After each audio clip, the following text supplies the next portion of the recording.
into old routines. Only now, with extra care.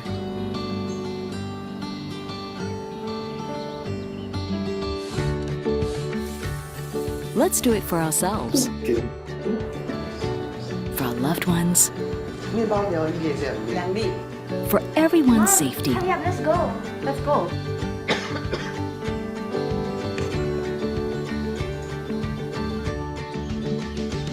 And staying safe starts at home. Nice. From how we work and learn, to the little ways we find joy. If you must head out, take extra care. Making a small effort, being mindful, they go a long way to keeping us all safe. The health of all depends on each one of us. So let's work together, using new tools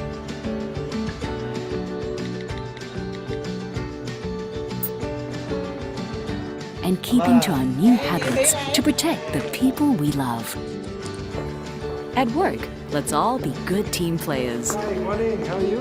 Good. A little distance between us today will be good for us all tomorrow. A little care can protect the one thing that means the world to us. So let's do our part.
The views and opinions expressed by the speaker, host, commentator, or other third party in ARIVA webinars, e-learning events, and/or virtual masterclass are those of the speaker, host, commentator, or third party and do not necessarily reflect and represent the views and opinions of ARIVA.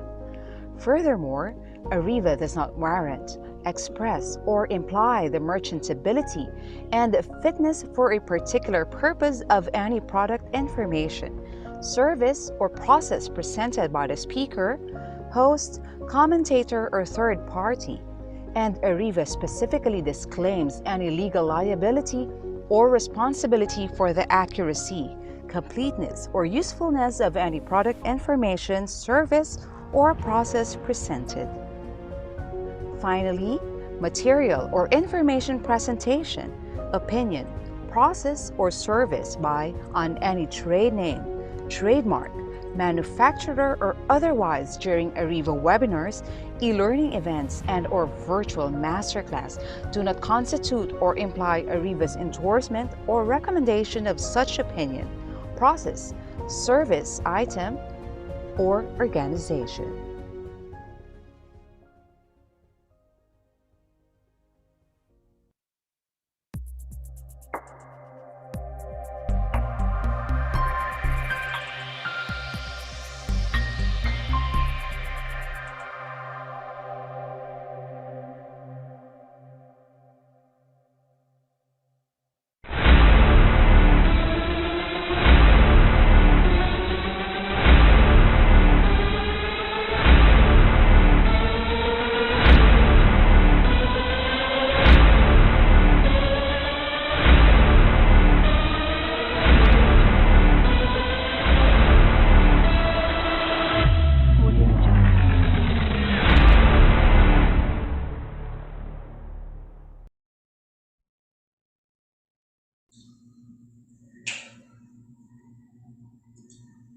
Good morning, everyone. Welcome to ARIVA Academy's free live webinar, Managing Difficult People and Dealing with Conflict. We have a very interesting topic today, and I am very excited to start this. But before that, I have a few reminders to make sure that our program will run smoothly the whole morning. I'm Kate, and I'll be your host. ARIVA is committed to protecting your privacy, and stricter security of this webinar has been implemented. So for better viewing of your Zoom experience, we encourage you to please update your Zoom application by visiting their website. And for those of you who are using their mobile gadgets to view this webinar, you can go to either the Google Play Store or the Apple Store so you can download and install the Zoom app. Now, I want to know who here is joining us for the first time. Please type hi in the chat box if it's your first time attending an ARIVA Academy webinar. We'd like to welcome you. Wow, I am seeing a lot of highs already. Try nating habulin. Hi, Harry, Neil, Talia, Mayan, Mary Jean, good morning, Dominic, Isa, Jasper. I think majority of our participants today are attending for the first time. Hi, Jill Ann, Gemaline, Evangeline, Linnell, Beverly, good morning. Magandang umaga sa inyong lahat. Good morning to you too, Cynthia. And Rosemay, Christine. Hi, Ed, good morning. Good morning, Judy Ann. Hi, Emmanuel. Hi, Maria Paz. Good morning. Good morning, Diane. Please also let me know if your location, let me know. I'm here in Parañaque City this morning, and it's a very beautiful morning here in Parañaque. How about you guys? Anyone from Luzon, Visayas, Mindanao, from Makati? We have from Leyte, from Cebu, Cavite, Manila, Butuan, wow. From Isabela, from La Union, from Bacolod, Tarlac, from Calamba,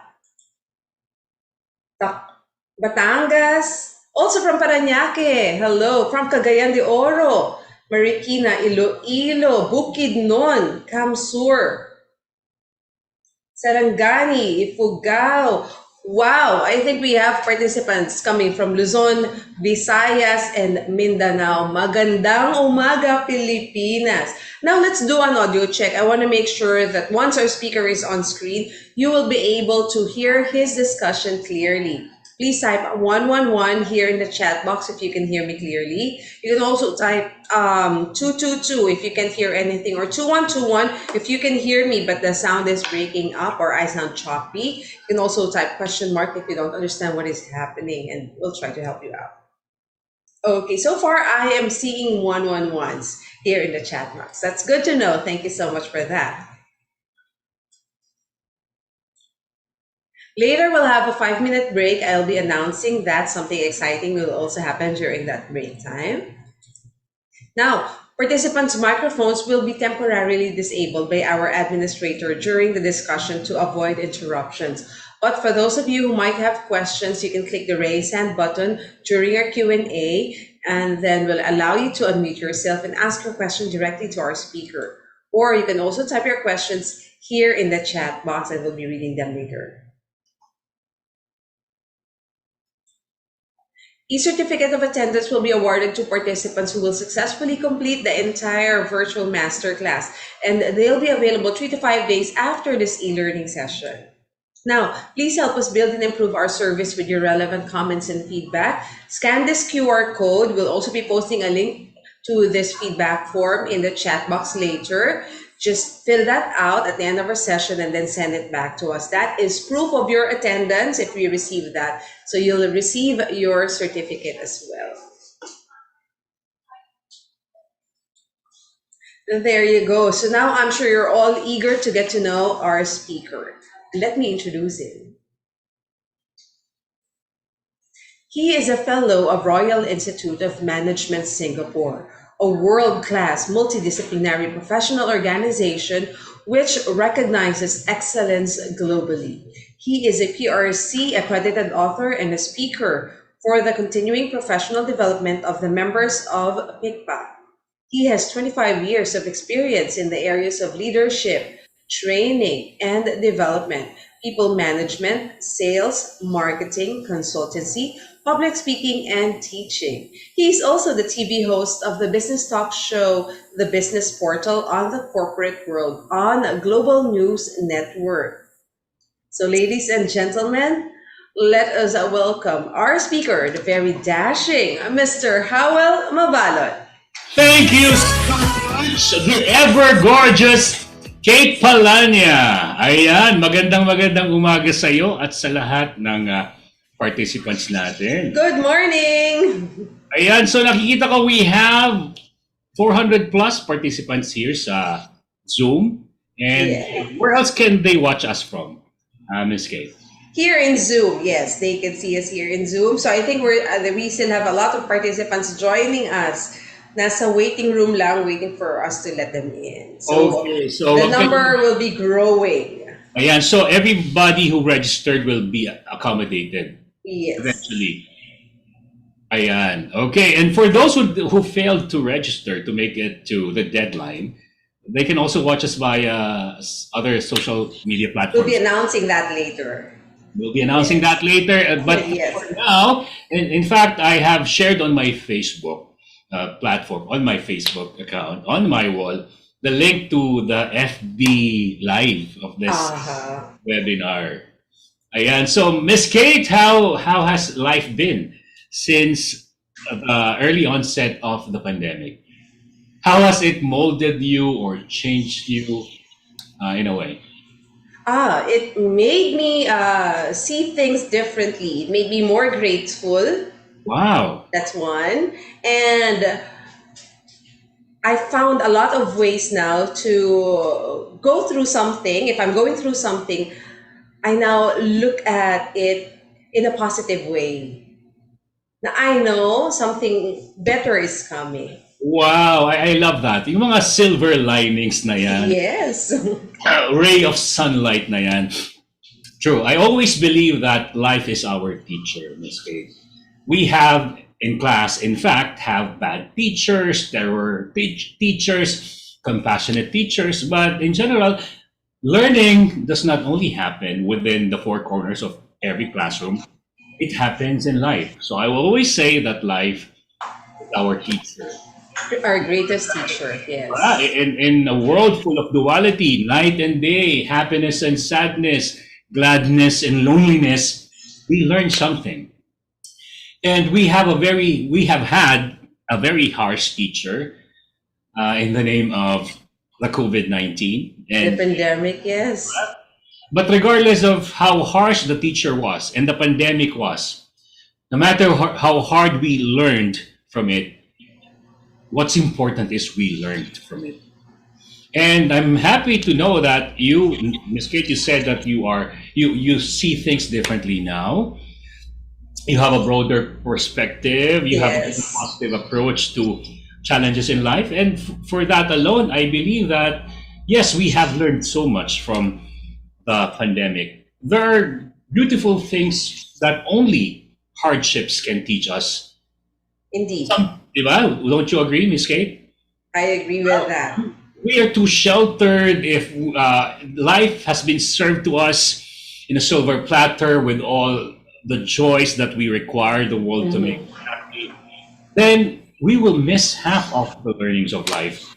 And what makes us human is the ability to understand that and to embrace and to accept that, yes, again, like what I mentioned a while back, life is full of duality. And if you were born, automatically we know that sometime will come that we will all be transcending this earthly existence. Yes. So even life and death can teach us something. And the pandemic has taught us something more than what material things, what success can teach us, what financial success, what professional success can ever teach us. And that's the ability to look within. Most of us become introspective during the times of pandemic, let alone being isolated in their own rooms, in their own homes, in their own communities, thus prodding us to look within us. And as we look within us, we figure out what life storms are we tackling at that particular moment. Life storms happening in life. And the reason why I said that is because this is the very focal point of our discussion.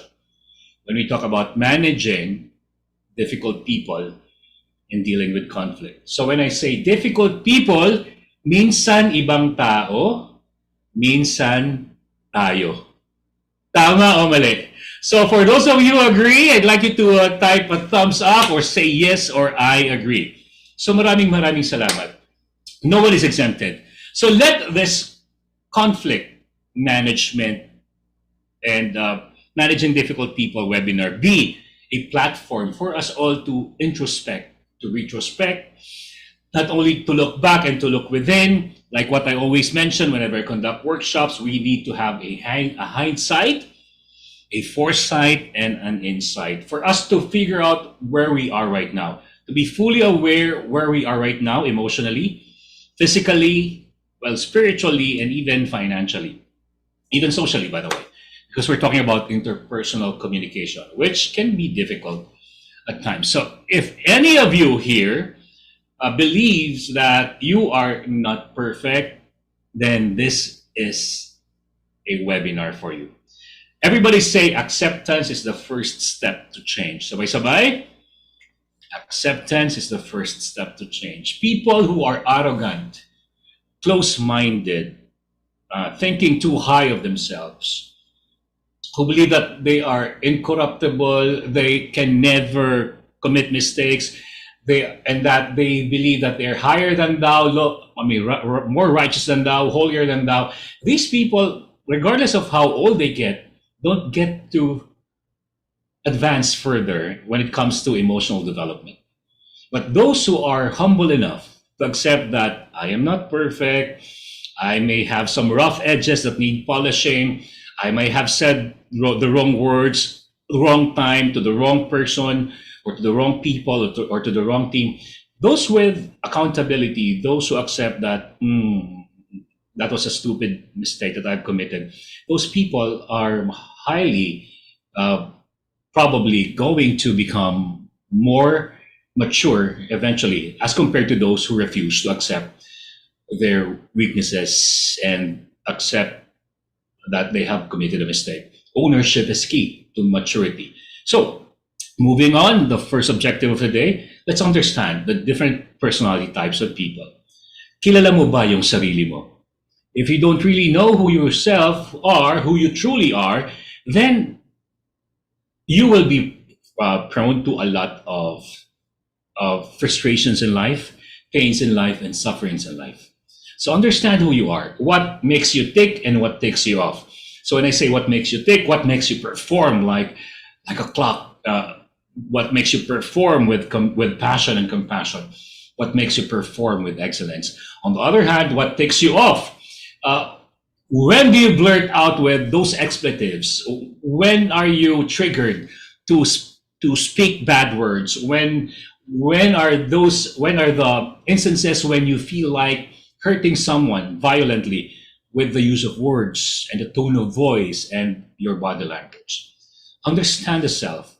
Warts and all, we have to embrace who we are. Again, acceptance is the first step to change.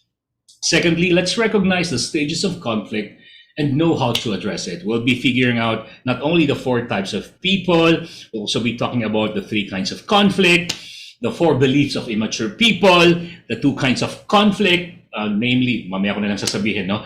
But we have to recognize, to be aware of where we are as of this moment, so we can figure out the next step to take. Number 3, recognize when it's necessary to refer the dispute to professionals. Make sure that you've done your best and that your intentions are pure and that reconciliation is your intent. Now, if being a person with pure intent, doing everything you can, still you failed and you seem to figure out that, I need an assistance. So you have to, that's the only time when you have to ask for somebody to intervene, not to interfere. Ulitin ko ha, intervene, not to interfere. Mag-build ng bridges, hindi yung manghihimasok para manira. So, also one of the objectives is how to diagnose exactly what the person is doing and why it is so frustrating for you. It's easy to judge a person by the way they speak, by the tone of their voice, by the words that they choose to speak out, and by the energy that they emit. What's harder and what's more difficult is understanding why. Why is this person being difficult today? Why is this person hurting the people around her or him? What's the motivation behind the action? So instead of doing the immediate response approach, we will learn how to do the delayed response approach. By delaying your response, by looking at the person with compassion and kindness, by trying to empathize with the person, we will be less judgmental, we will be more understanding, even more tolerant, and more so we want you to be more accepting. Because it is true that all of us, regardless of which part of the world you're in right now, we are all hurting. The world is suffering. Everybody say, the world is suffering. And the best way to live your life henceforth is to help people who are suffering, help people who are in pain, help them vent their anger out, help them burst in tears so that they will come to the point of emotional settling. So when everything is settled and everything is calm and they feel like they have completely and fully vented out, then they can once again think clearly, make decisions wisely, and move on more successfully than before. Another objectives of the 2-hour program we're having right now is to learn the techniques that can change a conversation from fighting as adversaries to problem solving as allies. We know that the media, and when I say media, anything that we consume, everybody say what we feed our mind shapes our mind. Sabay-sabay? What we feed our mind shapes our mind.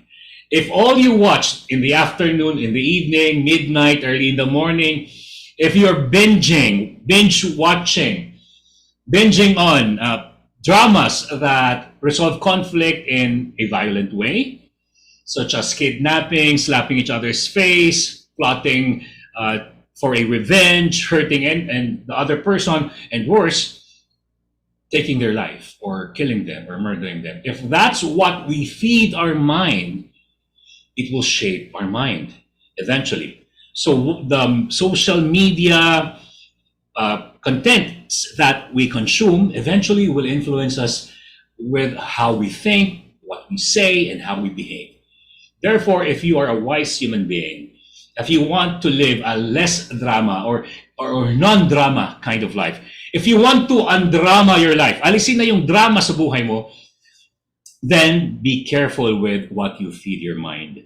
So everybody say, I am in control of what I feed my mind with. Sabay-sabay, I am in control of what I feed my mind with. So be careful. So instead of focusing on the gossiping, I refuse to say the word marites. Kasi people who are named marites get offended, no? So let's not normalize the use of marites. That's my personal opinion. For me, if I were named marites and somebody associated my name with gossiping or lowliness and lawlessness and being a person without character, then I would also feel bad about it. Now, it's up to you, but I would like to discourage people from associating the word marites to something negative, such as gossiping. So my heart beats for you and bleeds for you if your name is marites. So let's not use that anymore, okay? So gossiping, again, or backbiting, or trying to exaggerate ways or stories or fabricate stories to damage the reputation of one person. Let's not do that anymore. So make sure that we are, as human beings who are vying for emotional maturity, will be responsible enough as to what we feed our mind and what we speak out eventually. Okay? and identify the most effective tactics to utilize when dealing with difficult people, including yourself. What do you need to do? What will you eventually do? What steps do you need to take if you are seeing yourself transforming into the Incredible Hulk? And we know that Bruce Banner, the scientist, is the true hero. While yes, the Incredible Hulk, the alter ego of Dr. Bruce Banner, of course I'm talking about the MCU, is a powerful creature, but the person who is more powerful indeed is Dr. Bruce Banner. Dr. Bruce Banner. Imagine having the strength and power to contain the Hulk within, the anger within, the feeling of hurt and pain and suffering within. Also, we'd like you to identify the best way to address a difficult person, especially if the difficult person is in front of you when you're facing the mirror. And of course, identify the best way to deal with an unreasonable person. And develop effective communication skills and body language to improve your chances of success in resolving conflicts. Now, let me tell you about the 3 types of conflict. Everybody, let's do this. Gamitin natin ang mga kamay natin. Sabay-sabay. Within, between, among. Sabay-sabay. Once again. Within, between, and among. Within, when the conflict is inside your head. Okay? Between, when the conflict is between 2 people. Or in the animal kingdom, 2 alpha males. And in the corporate ladder or in the corporate setting, it could be 2 bosses from different departments. Interpersonal. It could be your mom versus your dad, the eldest versus the youngest. Of course, the suitor versus the young lady, etc., etc. Interpersonal. Or it's your cat and your dog who are constantly fighting. That's interpersonal conflict. And thirdly, group conflict. So again, within, between, among. So before we delve deeper into the between and among, let's go to the most important person you have in your life, in this world, and that is you. Huh? Ako ba talaga ang pinakamahalagang tao sa buhay ko? Yes. Because if you don't take care of yourself, how can you take care of the people you love?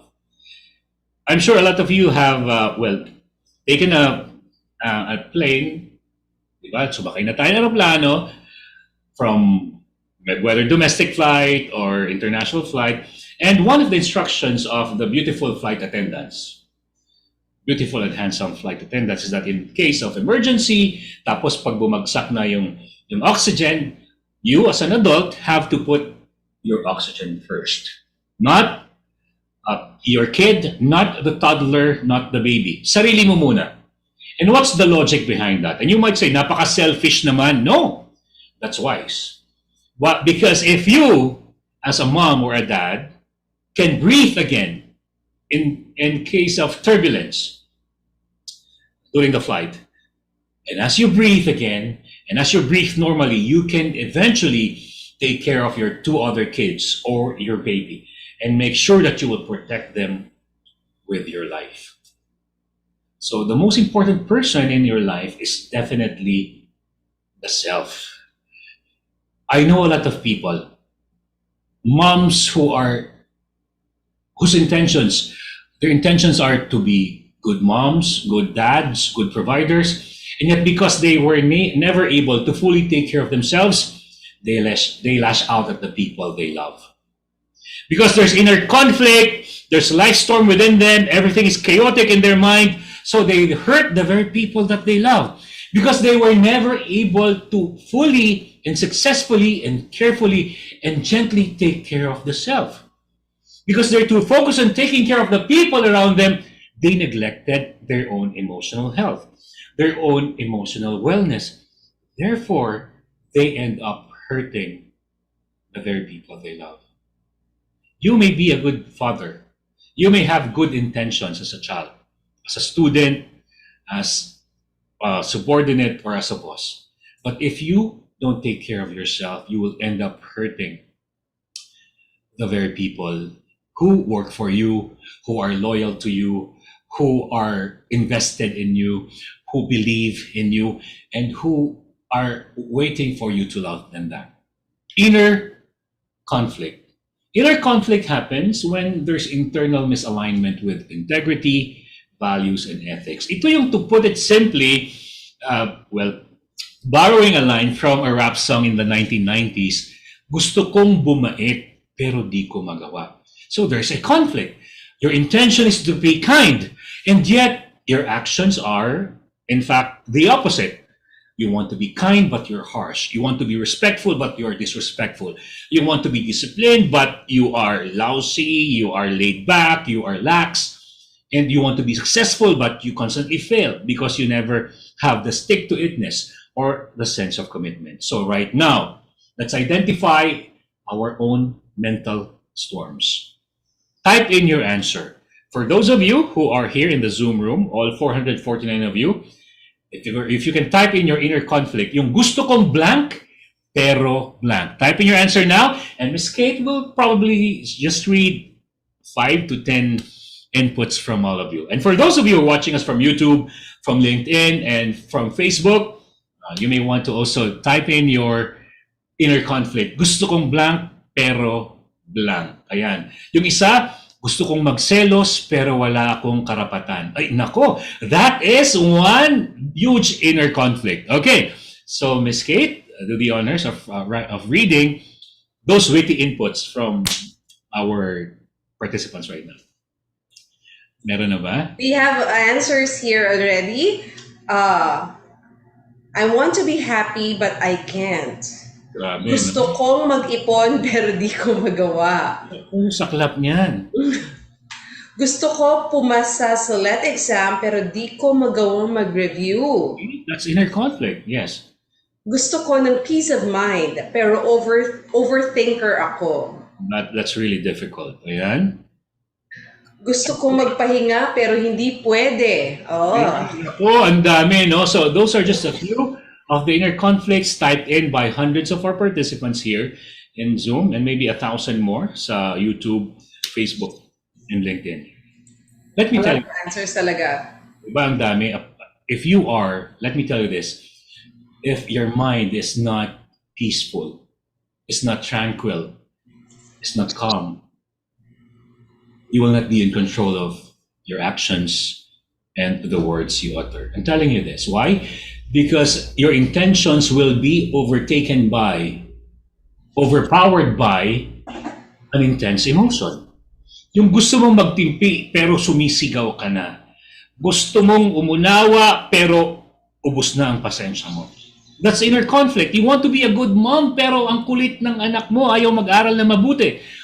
You want to be a good dad pero yung mga anak mo pag uwi mo disrespectful sa kanilang mom, etc., etc. You want to be a good human being but you are hurting and in pain. So let me tell you this, the highly critical people are those who are highly in pain. And if you have you ever met people who are highly critical, whether it's about posts of Facebook or it's about reaction nila sa mga posts of other people? Everybody say, what you focus on will expand. Sabay-sabay? What you focus on will expand. And that is a quote from one of my virtual gurus, itong si Oprah Winfrey. I remember when I was in my early 20s, I'd be watching her program just to list down and document the words of wisdom coming out from this person who is an influencer who happens to be the Oprah Winfrey. Ayan. So, ganun din tayo. If you are not at peace, you are critical. Do you have a friend? Do you have a colleague, a boss? Yung maliit na bagay pinalalaki. That you have done 10 things, but they will focus on the one bad thing you've done. You fell short of their expectations, or they don't belong to the same political color, or they don't like the things that you don't like. or they like the things that you like, and vice versa. If you're easily triggered, then it's like giving them the power to control your day. In the morning when you wake up, you say, gusto kong bumait. Pero nakita mo, may ibang tao na pasaway. And because of that, the behavior of other people became the trigger, or triggered you, or pushed your button to lash out at them. So, yung gusto mong mangyari, you already failed. So somebody asked me, what? Are you successful? Sabi ko sa kanila, define success. And so 30 of them define success differently. To one, success means etc. So ang sabi ko sa kanila, so what does it mean? What does success mean? So they couldn't figure out what success means. And I said, well, gathering all your thoughts and inputs and your concepts of success, success is achieving what you desire. Whether it is desiring a wife, a husband, a lover, a friend, a new car, 10 million more, 10 million peso more in your bank account. It's achieving what you desire. So a baby who couldn't really poop, tapos tinulungan ng magulang after pooping, success. The baby experienced joy and happiness. You, wanting to lose a pound in a month, you're able to achieve it, success. Now, when we look at success, some people are too focused on, we say, the whale that they need to catch. But some people, it's what we call the low-lying fruit. Little successes in life are enough to make them happy. So are your minds settled, mga tao, mga participants, or are your minds constantly in chaos? And to singularly talk to each one of you, is your mind at peace? When you go to your bedroom, lie down on your bed, do you easily fall asleep? Or have you been tossing and turning for 3 hours until 2 a.m. and still fail to sleep well? Maybe it's because you have inner conflict. And let me tell you this, only you can settle them. So how do you settle inner conflict? Again, I mentioned a while back, acceptance is the first step to change. Accept that you failed, that's number one. And then look for patterns. Why does it happen again? And come up with a solution. So, madali ka bang ma-fall? So, that's the problem. So, how will you do things differently? Moving forward, how will you behave differently? How will you spend that money differently? Will you be easily and compulsively adding to cart those items that you eventually will not need because it's 99, whether Lazada, Shopee, or other online shopping platforms? So what I'm telling you is this: by accepting and recognizing your inner conflict and devising a plan to resolve it, then you will find peace. People who at this point, regardless of their age, you may be 78 years old, but if you cannot fully accept who you are, you will never be at peace. So everybody, let's all hug ourselves and say, I accept myself as I am. I love myself, and I will take care of myself so I can eventually take care of the people around me. Palakpakan naman natin yung sarili natin. That's inner conflict. So that's what you need to do. List down your inner conflicts. Marami yan. If it's about weight, it's about career, it's about changing careers, it's about relationship, getting out of a toxic relationship, or forming new relationships, or entertaining a new suitor, or courting somebody who you believe will complete you, kung ano man yan. List down all the inner conflicts. And sabi ko kanina, instead of focusing on the problem, focus on the solution. Everybody say, recognize and resolve. Sabay-sabay, recognize and resolve. And that's how you deal with inner conflict. What causes me pain? What causes me to suffer? Have you still not forgiven the people who have hurt you decades ago? Then that's what we call unnecessary pain and suffering. Maybe it's time to let them go. It's time to forgive them, not because they deserve it, but because you deserve peace of mind, you deserve calmness, you deserve a good night's sleep, you deserve joy and happiness. Again, what we feed our mind shapes our mind. If you contemplate forgiveness rather than vengeance, if you contemplate on improving the self instead of being jealous of the people who are ahead of you when it comes to financial success, marital success, etc. If you focus on the building up of the self, the settling down of an emotion, you will find peace. And eventually, you'll find out that you are less critical of other people. You are less critical of yourself. Inner conflict. Have you heard of the saying that what we allow will prosper?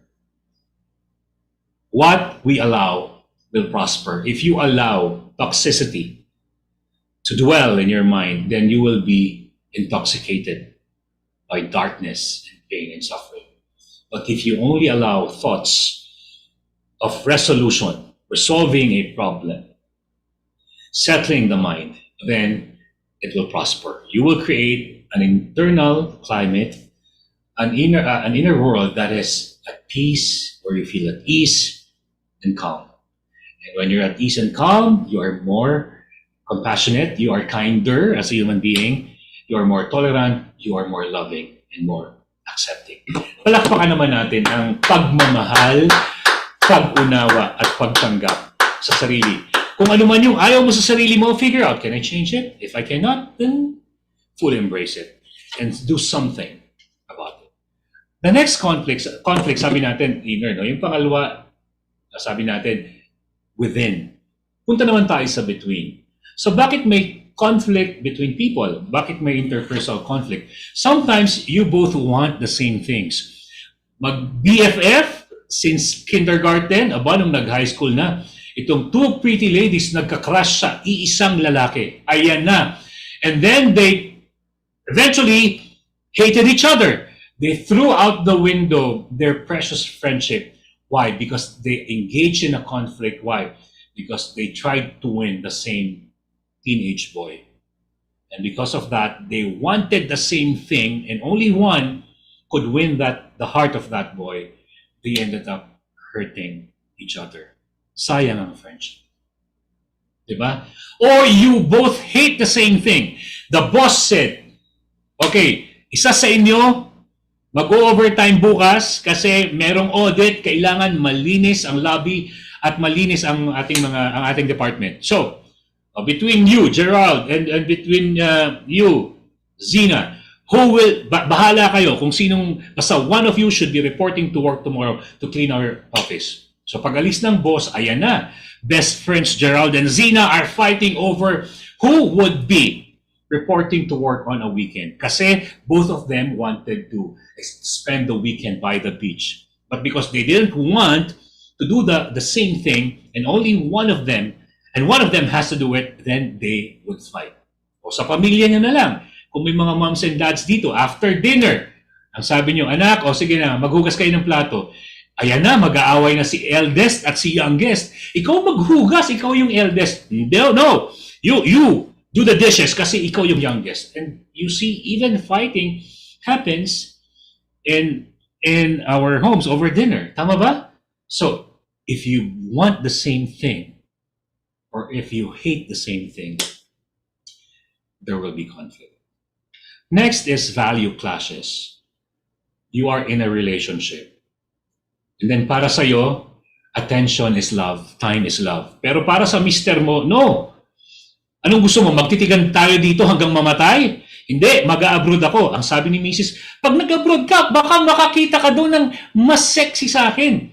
Ang sabi, so the wife values time together. But the husband values, I need to be a good provider. I have to find work. Wala akong makitang trabaho dito. Mag-a-abroad ako.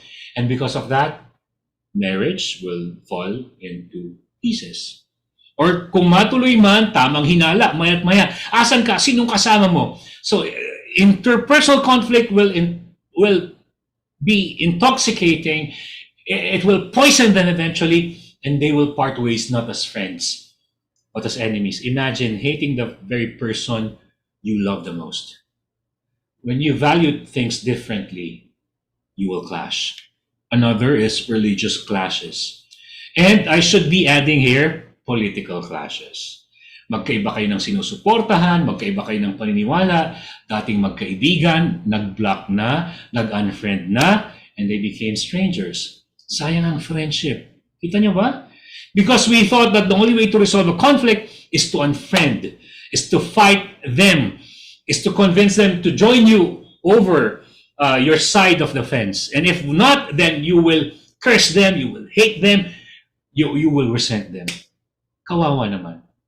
So if you are this kind of a person who engaged in unnecessary conflict because you didn't understand that, yes, people have different values, people have different personalities, people have different spiritual beliefs and religious beliefs. If you cannot embrace and accept that, then you will live a lonely life. You will be a stranger in the midst of a billion of people in your community, in your country, or in your continent. Diba? Have you burned too many bridges that you feel so alone? Wala ka ng kaibigan, ang dami po ang kaaway? Maybe you are too confrontational and too argumentative. So later on, we'll teach you how to deal with interpersonal conflict. So I'd like to ask our participants now, what interpersonal conflict ravages you right now and takes away the joy in your relationships? Type in your answer now. Miss Kate, let's find out what challenges are they facing right now that makes their relationship at work, at home, in the office, in their community, something less of a joyful experience. Ayan, sige, type in your answer now. Interpersonal conflict. Mayroon ka bang dating lover na instead of being civil to each other, binabangungot ka pa rin habang napapanaginipan mo siya, etc., etc. So tingnan natin, Miss Kate, ano daw yung I'm seeing the answers, values differences, values clashes, all of them. Personality, values, and religious. Ayan. So may nagsabi dito, siblings conflict. Totoo yun, ano? Hindi pa namamatay yung magulang nyo, pinag-aawayan niya kung sino kukuha ng hacienda, sino kukuha ng mansyon. Is it really more important than life? Is that property worth more than your beautiful bond as siblings? Yes. Diba? So minsan, ang sabi nga ni Miss Kate, the beautiful thing we learned from the darkest era of our lives as ako, Gen X, si Ma'am, Miss Kate, Gen Y, and so those of you are Gen Zs, is that we learn to prioritize more what are most important to us. And what's most important to us is not the material things. Di ba, Miss Kate? It's your son, Elmar. He is your world. Di ba? Yes. And the Arriva family, palakpakan naman natin. Ayan. Pero mo, pag-aawayan niyo, ito yung mga participants natin, pag-aawayan niyo yung kung sino kukuha ng mas malaking mana, lahat naman tayo uuwi rin, magiging alabok din tayo. Gusto nyo ba nasa impyerno na kayo, nag-aaway pa kayo? Diba mas maganda yung nasa langit kayo at nagtatawanan at nagbamahal? Together, happy. Diba? So, let's learn to reprioritize what we value. Again, what we value will eventually influence what our decisions will be. Everybody say, what you value will guide you. Sabay-sabay, what you value will guide you. Okay, pag uwi ni Mister, matabang yung ulam, pero nakita mo pagod si Mrs., ano yung mas mahalaga? Yung sabihin mong, Mrs., ang tabang nito ha, o mas mahalagang unawain mo siya kasi gabi na, hindi pa siya nakakaligo kasi tatlo yung anak mong nag-online class, siya pa yung naglinis ng bahay, nagpaligo ng 2 aso, nagpakain ng 4 na manok, tapos siya pa yung nagluto ng hapunan. So what do you value more? Yung hindi masarap na ulam or yung to make the wife suffer less and make the wife feel appreciated? So instead na sabihin mo ang alat o ang tabang, kung matabang, edi ikaw na mismo, Han, kuha lang ako ng patis ha, gusto mo? In that way, there's no confrontation. Tama ba? So minsan tayo gusto natin yung drama nahulog lang yung kutsara, galit na, away na. Tapos naging historical na, ibinabalik yung mga away noon. Diba? May iba namang tao na tapunan ng mainit na sabaw ng sinigang sa restaurant at kitang profusely apologizing yung waiter. Ay, hindi, okay lang. Sige, sige. Asan yung CR nyo? Babanlawan ko lang to. Malalaman ko lang tong suot ko. Some people are like that. They can easily forgive. Why? Because they are gentle and kind to themselves. They also are gentle and kind to other people. Palakpakan naman natin yung sarili natin. Okay? So, embrace all personality types.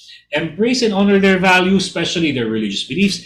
And if they belong to the different side of the fence, the other side of the fence, politically, instead of focusing on what's wrong with them, focus on what's good with them. Diba? And when we focus on what's right and what's good, it will give us peace. And we can rekindle relationships that guns are. So maraming salamat. So that's the between. Punta tayo sa third. Pero bago pumunta tayo sa third, kasi nga, gusto kong malaman din natin kung ano yung mga opinion ng mga tao natin. So interpersonal, may 4 na tao kasi tayong nakikita during interpersonal conflict. The first one is aggressive. The second one is passive. The third one is passive-aggressive. And the fourth one is assertive. So paano mo malaman kung yung kaaway mo ay aggressive? Ito yun. Bastos. Masama ugali, tapos inaabuso ka, palibhasa, mas matangkad siya, mas malakas siya. But if there's imbalance of power, whether mas malakas siya, mas mataas ang posisyon, mas mayaman siya, mas paborito siya. If there's imbalance of power, and that person uses his or her power, then that person is an aggressive human being. They will abuse you. They will disrespect you. Diba? They will be domineering using their power and their physical strength and their size and their height, and they will intimidate you. They are arrogant. They will make you feel less of a human being. Have you ever met a person like this? These people visit our nightmare. Or the better question is, are you like this when you are in conflict with someone? Ikaw ba yung nagmumura, nanduduro, nang babastos, nagpapangalan ng kung ano-ano, nagkumakantsaw ng mga bad words, tinatawag na balyena, baboy, aso, etc. And those are beautiful creatures, but if you use that to describe human beings, you are in fact disrespecting the person. So ask yourself, am I this person? Of the 4 attributes of an aggressive person, sino ako dito pag nagagalit?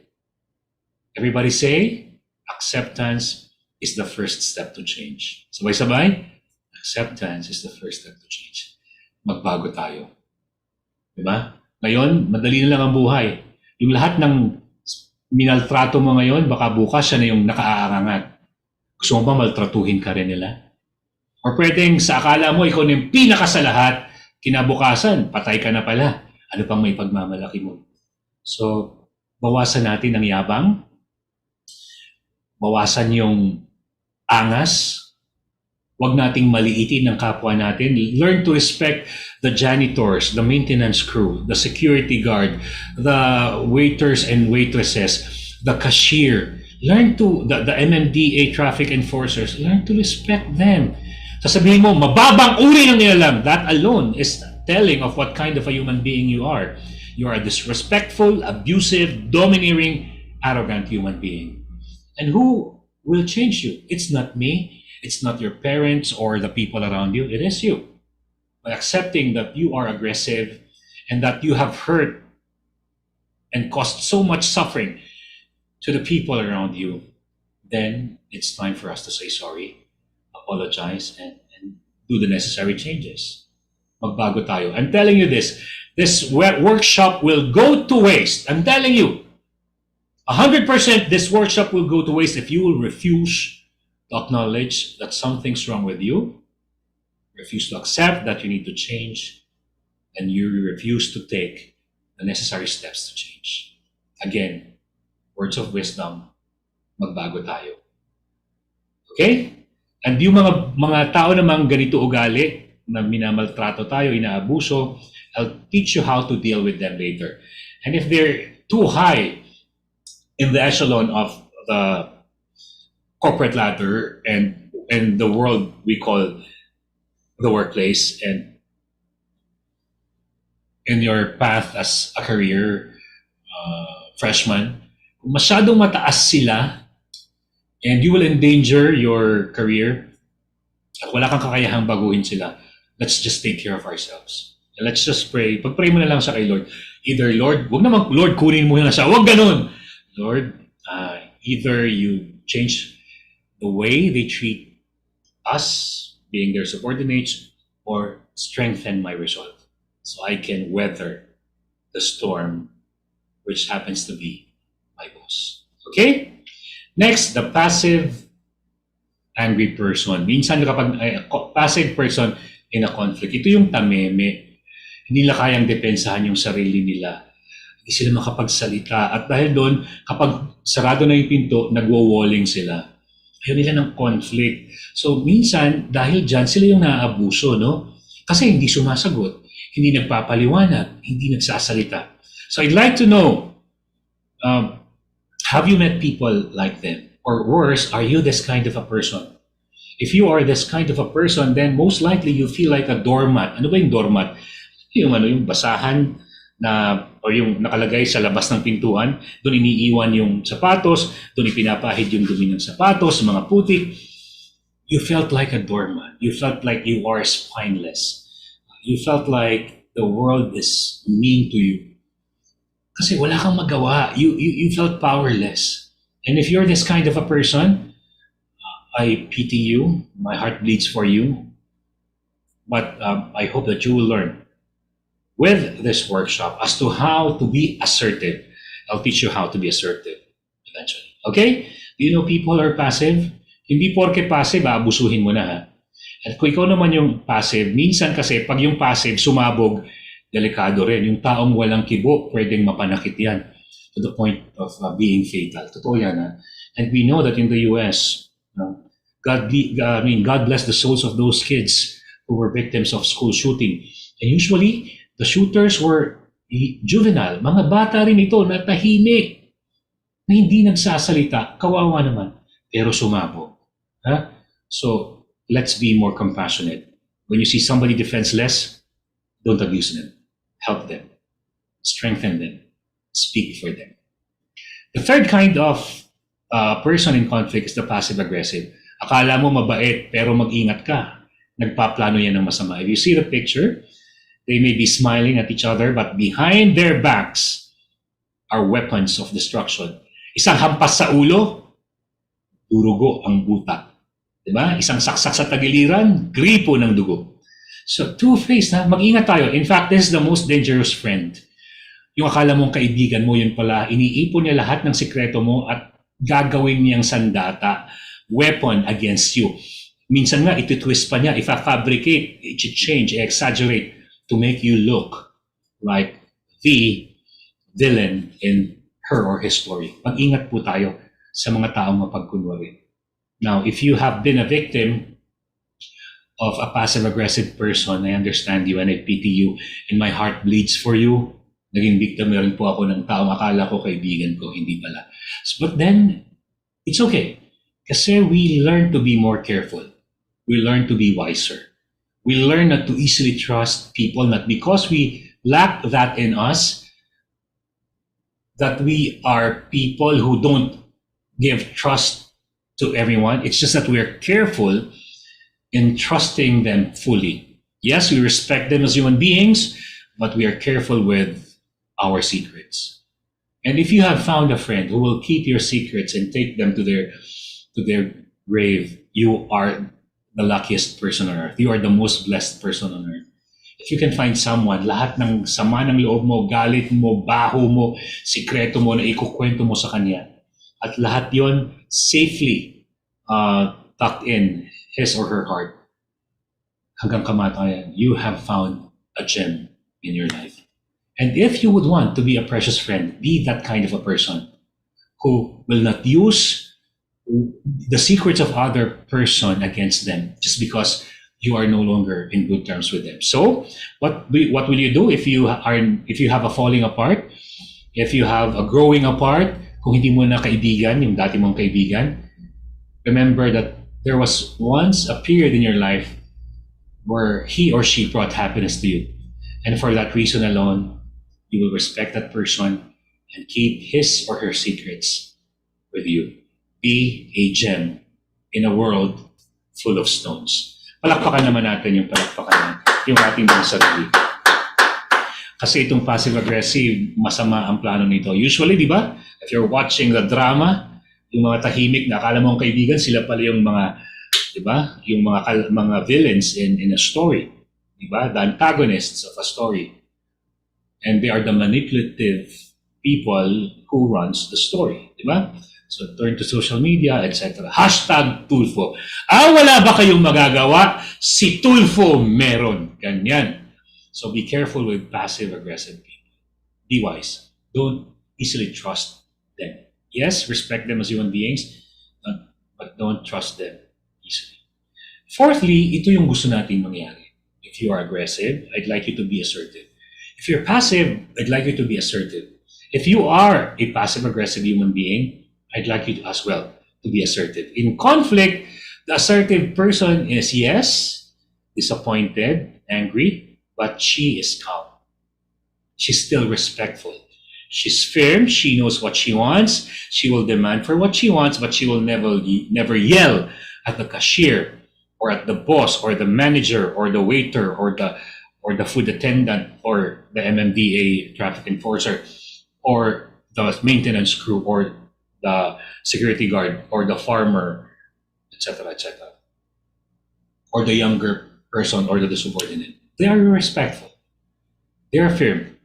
They will say, Maggie, I need you to submit this report. Yesterday, sinabi ko na sa'yo, di ba? And I have extended you another day. Hindi ka uuwi hanggat di mo masasubmit yung report na yun. So I need that. So when you do that, you still are respectful, but you are firm. You are never easily bent, and you stand firmly on what you want. You are not shouting at. You are not abusing that person. At the same time, you are not keeping secrets. You are telling them what you want and what you demand from them in a respectful manner. This needs practice. We need to practice how to be assertive. You have the power as a customer to demand for what you rightfully believe you have paid for. And you are proactive. You will tell them not only about the problem, but propose a solution. You suggest a solution. Sabi nga natin, recognize and resolve. Sasabihin mo, bakit may langaw itong mami ko, itong noodles ko?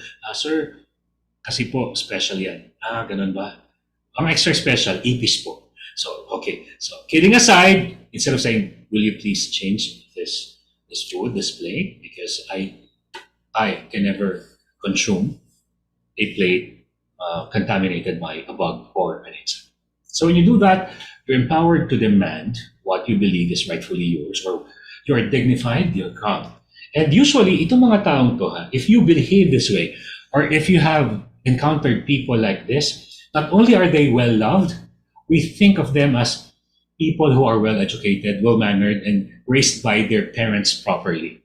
Diba? Hindi siya patol ng patol. Hindi siya palaawa. Hindi lahat ng Facebook upload ng kanilang mga friends may comment na may react na negative or hate or kung ano man.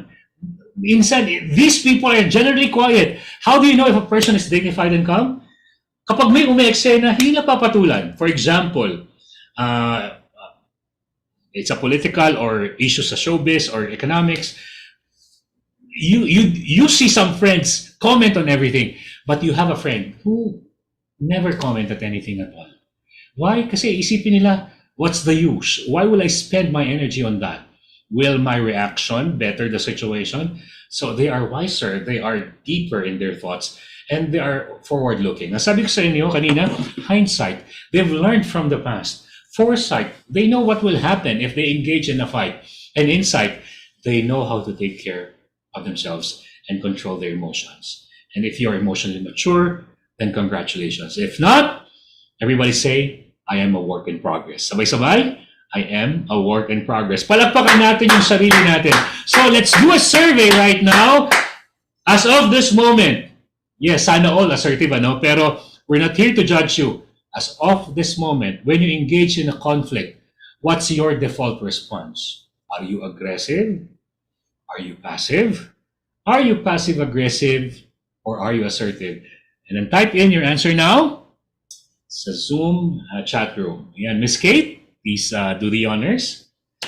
Ayan ha. We're not looking for perfection. We're looking for honesty. Most are saying they're assertive. A few are saying they're passive. Ayan. So maraming salamat, Ma'am Kate. So for those who are already assertive, keep it up. And for those who are passive, keep on improving. And for the aggressive, tame down your temper. We all have temperaments. But if you are temperamental, control your temper. We want you to be more gentle. We want you to be more introspective. We want you to be more in control of yourself. Okay? You will undrama your life. You will remove all the unnecessary drama in your life if you will become assertive. Ayan.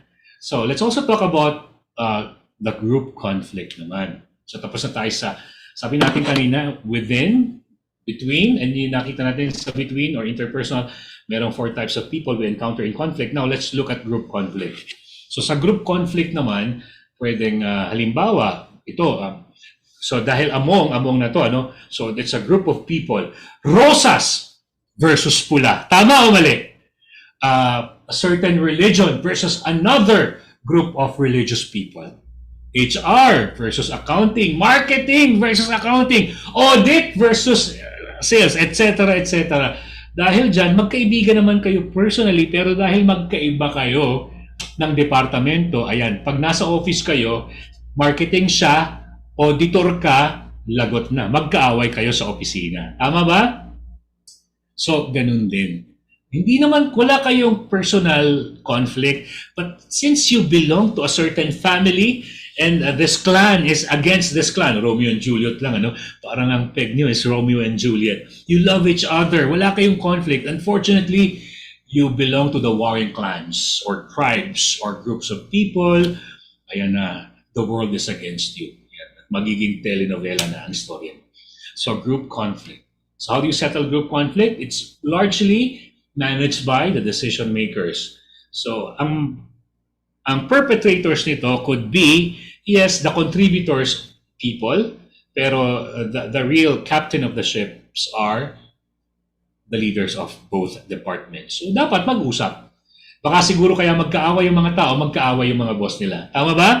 And minsan naman, bosses, yung management, kalaban, nagsi-CBA na sila, no? Collective Bargaining Agreement. So, yon, conflict between management and other rank and file. Okay? So, how do you deal with conflict? We'll find out. So, ABCDs of belief. Everybody say, my perception is my truth. Sabay-sabay? My perception is my truth. Let me tell you this. It's what we call the ABCDs of belief. A, which means anything that activates the brain. In this case, it could be anything that we see, smell, taste, hear, or feel, or touch. In this case, for the sake of presenting a simpler version of ABCD, let's just say that what activates the brain, or what activated the brain of the 3 participants in this experiment was something that they saw. And they saw a snake. And who are these people? Person ABC, so Rose, Harry, and Dennis. What did they see? They saw the same thing. They saw the snake. But if you will jump down to the lowest row, what did they do? Rose runs to the snake or ran towards the snake. Harry ran away from the snake, and then Dennis just remained in his chairs. Saan sila nagkakaiba? Iba. If they saw the same things, why did they behave differently? Nagkaiba-iba sa belief or paniniwala. Everybody say, my perception is my truth. Sabay-sabay, my perception is my truth. Because Rose thought that snakes are interesting, ang naging consequence, she felt like, uy, I'm excited. And so because she felt excited, what did she do? She ran towards the snake. So Rose had a great time on seeing the snake, spending time with the snake. On the other hand, Harry thought that snakes were fatal. Snakes were poisonous, venomous, deadly.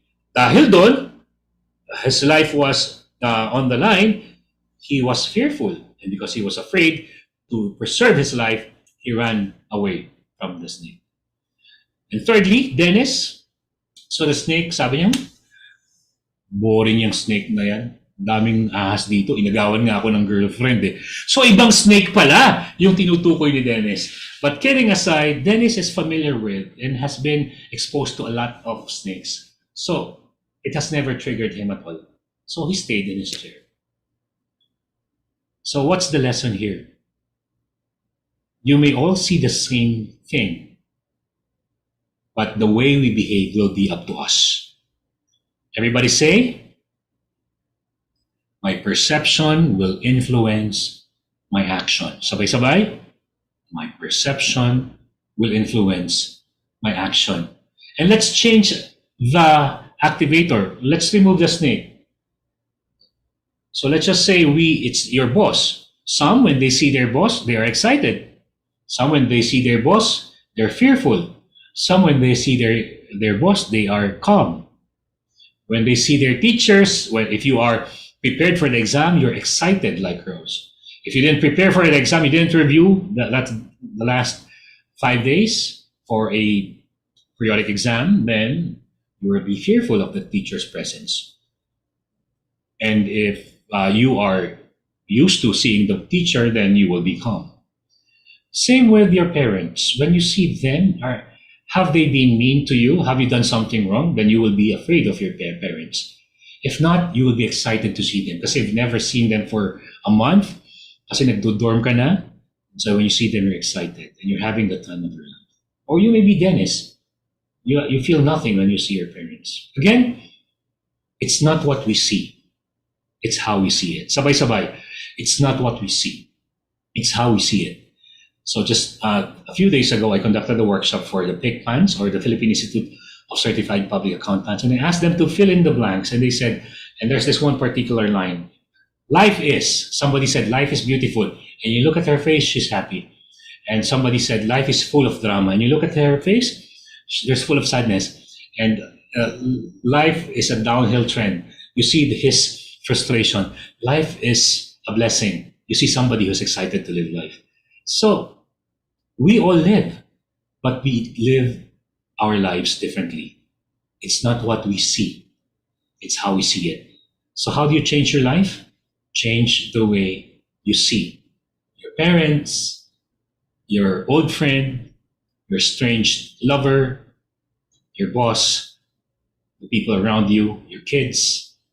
Instead of looking at them and say, peste kang bata ka, no? They are your greatest blessings.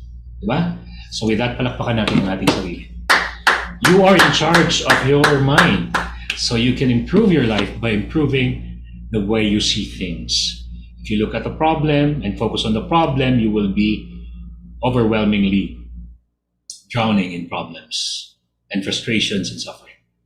If you focus on the resolution or solving the problem, you will be hopeful, you will be on your toes. You will be doing everything you can, diba? To improve your life. Now, I mentioned a while back that some people are immature, regardless of their age. Maturity doesn't come. Emotional maturity doesn't come with age. I've met people who are 12 years old, and yet they already are emotionally mature. They are responsible children helping their parents during the weekends. Tumutulong pagtitinda, tumutulong sa mga gawaing bahay. They're emotionally taking care of the younger sibling. Grabe, no? Emotionally mature. On the other hand, may iba naman, they're already 50, 60, 70, 80 years old. Pabebe pa rin. Easily triggered, easily provoked, easily insulted, easily disgusted. So, how can you say if a person is immature, regardless of the age? Number one, if they believe they're always right. Ayaw magpatalo. If you've met a friend na ganito, immature yun, ayaw niya magpatalo. Ayaw niyang tanggapin na minsan mali siya. Pangalawa, they believe, entitled to, they deserve to be respected. Pero bastos. Diba? They deserve to be respected, pero reklamador. They deserve to be respected, feeling entitled. Pero lahat na lang siniraan, lahat na lang binato ng kamatis, lahat na lang nireklamo. But some people, they look at a problem and they say, how can I contribute to the betterment of this situation? What can I do as a Filipino citizen to improve the situation of my community? Number three, they believe they always win. Lagi silang nakikipagtalo. And for them, dapat sila lagi yung panalo. Kung kanina, dapat lagi silang tama, yung una. Itong pangatlo, gusto nila lagi silang panalo. Life is a competition. Bumili ka ng bagong relo, ha? Bibili ako ng wall clock. Bumili ka ng bag, ha? Bibili ako ng maleta. So, masyado silang competitive na unhealthy na. So para sa kanila, life is all about competition. They live a toxic life. Number four, they believe that it's okay for them to hurt other people. Yung isang babaeng political figure, tatawagin nila ng kung ano-anong pangalan. What if yung nanay mo ang tawagin ng kung ano-anong pangalan? Will that be okay? Yung isang lalaking political figure, kung ano-anong mga tinatawag mong pangalan. Kung yung tatay mo ang tawagin ng kung ano-anong pangalan, will you be okay with that? Sometimes we're too focused on expressing ourselves that we forget that, hey, they also have the right to do to us what we do to them. So the question is what you're doing universalizable? Ibig sabihin, can it be reciprocated? Kung sa tingin mo, before you do something, before I say something to another person, will it be okay if the same things I tell that person be said against me? If I'm okay with that, then go on. If not, then restrain yourself. So, have you met people who are immature? I'm talking about emotional immaturity. Only they can change themselves. And I'd like you to ask yourself, yan ha, sabi ko sa inyo ha, difficult people, minsan ibang tao, minsan tayo. I'm not going to ask you anymore if you imbibe one or two or three or all of the four indicators of or beliefs of an immature person. But let me tell you this, without asking for who among here believe that they still are immature, without asking that question anymore, I'd like you to embrace yourself, hug yourself and say, I forgive myself for being immature. I am a work in progress. And henceforth, I will do everything to be immature. To be a mature human being. With that, palakpakan natin ang sarili natin. Wow! Nag-overtime ako for our break. Miss Kate, back to you. Ayan. Thank you so much, sir. Okay, so now we're going on our break. We'll be seeing you in a little while, Sir Howell. Thank you. So, good morning again, everyone. We're now going on our breaks. Time for you to probably grab a cup of coffee if you want or something to snack on. But we are also doing an exciting activity because ARIVA Academy is in the mood to give away prizes this morning. Ayan, I hope you guys are excited. Please turn on your cameras if you're able to. Those na nakikita ko lang, na naka-on ang camera, sila lang yung makakasali sa game. I'll explain to you later why that is. Ayan, ayan. There. Sige. How about the others? I can see their cameras are on, pero hindi ko nakikita yung tao. Nako. Ano kaya yon? Anyway, this is our game. I'm sure you're familiar with it. It's called Virtual Bring Me Game. So, I know, nakapaglaro na kayo nito in the past. Lalo na pre-pandemic, nung usong-uso pa na sinasamahan natin ang ating mga kids or ating mga pamangkin sa children's parties. Ayan. So, this is what we'll be doing. I'll be asking for an item. And the first one to show the item in front of their camera, for example, I'll ask for a ball pen. Bring me a ball pen. The first one na magpapakita ng ballpen in front of the camera na nakikita ko will be the winner. And what will the winner get? Sabi ko, di ba, mamimigay kami ng prizes. We have 2 winners for this game. So, what are you gonna get if you win? You will receive 200 pesos that will be sent directly to your GCash account. Ayan, di ba naglaro lang tayo, may 200 pesos na sa inyong GCash. So I hope you're ready. Nakikita ko may mga nagbubukas na yata ng kanilang bags. Okay, nakabukas ng mga bags or pati mga bags ng office mates. Ayan. Okay, again, 200 pesos at stake here. So dapat mabilis kumilos. Okay, the first item na I'm looking for, bring me a dollar bill. Bring me a dollar bill. Meron kaya? Meron ba? Meron ba? A dollar bill? Okay, we have John Soriano. John Soriano, congratulations. Ayan. Congratulations, John. Ang happy ni John. Feeling ko 1 million pesos yung aking ipamimigay sa happiness na nakikita ko sa face ni John. Congratulations, John. This is what you have to do. Please send your GCash account number to us privately. Again, I'll repeat that. Privately. Don't send it to everyone. Send it to us privately. Look for Arriva Academy Philippines here in the chat box. Send your GCash account number to us and then wait for your prize. Okay? Congratulations, John. And John, because nanalo ka na, let's give chance to others. Okay? Hindi ka na pwedeng mag-join sa game para naman yung other co-participants mo may chance na makuha yung last na 200 pesos that I'm giving away. Again, congratulations. Wait for your prize, okay? I am seeing also some numbers here in the chat box. Please don't type your numbers in the chat box. You have to protect your details, data privacy, okay? So don't send it to everyone. And only the winners ang magpapadala ng kanilang GCash account number. So this time, it's John. Thank you again, John. Now, I still have one more 200 pesos to give away. Sana handa na kayong lahat. Medyo difficult ang aking hihingin ngayon. Let's see.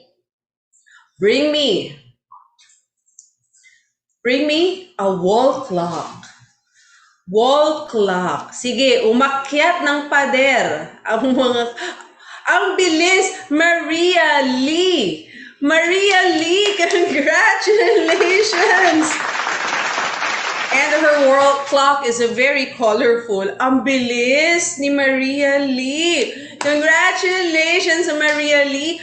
Just like John, please send your GCash account number to us privately here in the chat box. Look for Arriva Academy here in the chat box. Doon may padala ang iyong GCash account number and wait for us to send it to you. Okay, congratulations, John and Maria Lee. Ayan.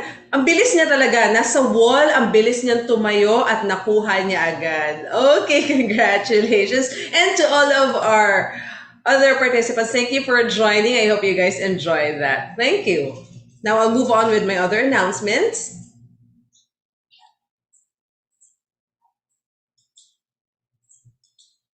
Stay on top of our insights and updates. Stay connected with Arriva Academy. You can join Arriva Academy's Facebook group. You can also like Arriva Academy's Facebook page. Follow Arriva Academy in LinkedIn and also check out our website, www.arriva.com.ph. And I'd like to invite everyone to be part of the growing Arriva Academy Viber community. Scan the QR code so you can join us there.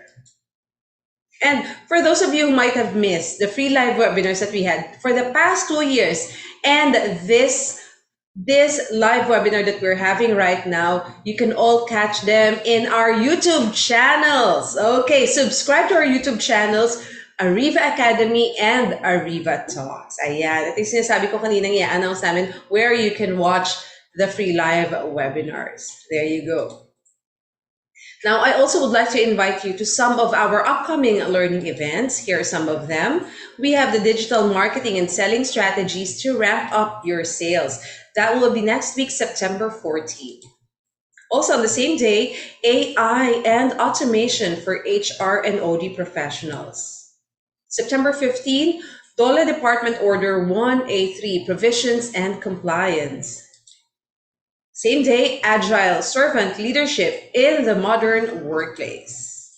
On September 16, effective strategies for better warehouse space utilization and inventory management. On September 21, we have Telesales Mastery, Ultimate Cold Calling Scripts and Sales Pitch, Strategies to Improve Telesales Performance. Customer Service Excellence, Developing a Customer-Centric Culture on September 21. Leadership, Navigating the Transition from Staff Member to Supervisor on September 22. September 23, we have the 9th Advanced MS Excel, Office Productivity Training using Excel Skills for Business. OD and Strategic Planning in Uncertain Times on September 28. On the same day, we have Authentic Influence for Entrepreneurs. And we have our People and Labor Relations Forum 2022. Season 1 will be on September 30 and Season 2 on October 1. Again, September 30, Season 1, September 2. Again, I'll repeat that. Season 1 on September 30 and Season 2 on October 1. People and Labor Relations Forum. Now, for those of you interested in inviting our speakers to conduct a program exclusive for your team, ARIVA Academy can help you with that. We have these in-house programs, and the numbers flash on your screen and the email address. Contact us there. Let us know what programs you have in mind. Here are some of them, but we have a lot more than that. We'll help you partner with the right speaker under ARIVA Academy Speakers Bureau for your in-house training needs. Okay, now we still have a lot to discuss this morning, so let us again welcome our speaker. Hi, Sir Howell. Ayan, salamat sa generosity mo, Miss Kate. Ha? Sana all may pa-G ka. Ang galing-galing ng ARIVA. Thank you, Miss Kate. Ayan, while we were on a break, I was reading the comments from the Facebook pages na sinishare ng ARIVA Academy.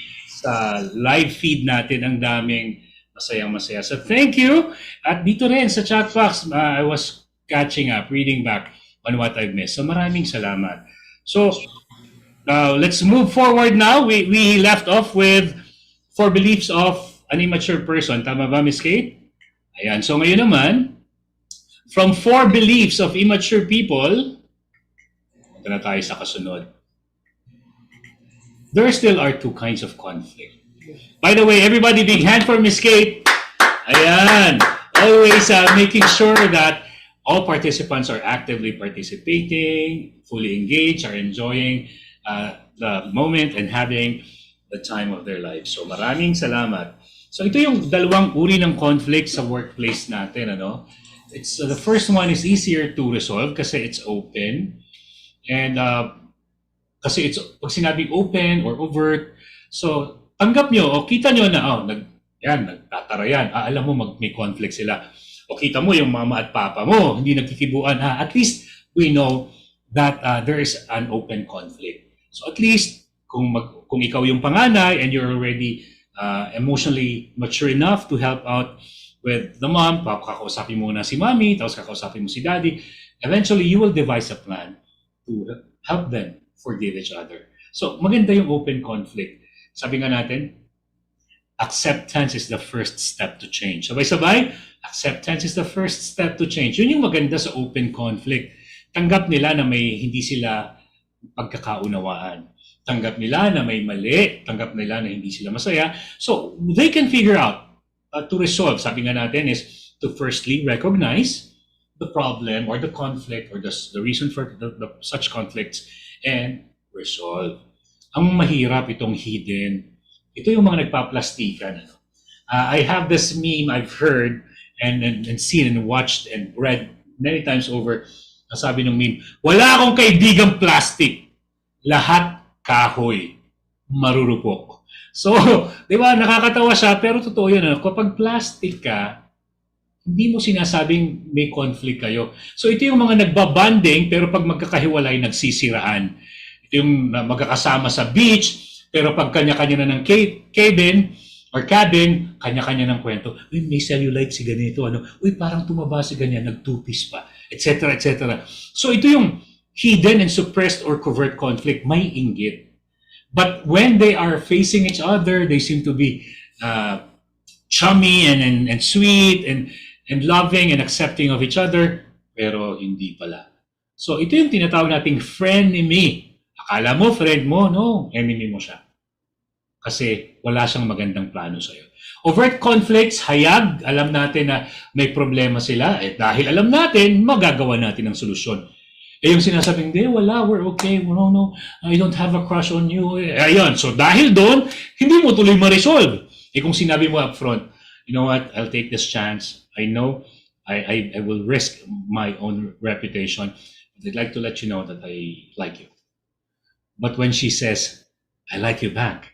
So, congratulations, success. Pero pag sinabing, thank you, I appreciate it, friend zone ka na. But it's okay. At least, no conflict will revisit you in your mind, causing you to overthink and causing you to toss and turn while in bed. At least, you let it out. Nasabi mo.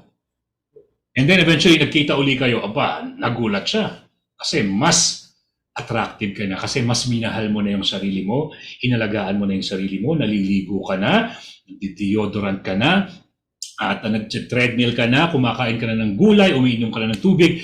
So, when that person sees you at ang sinabi niya, do you still like me? Because I like you now. And then you will tell him, thank you for that. I appreciate that.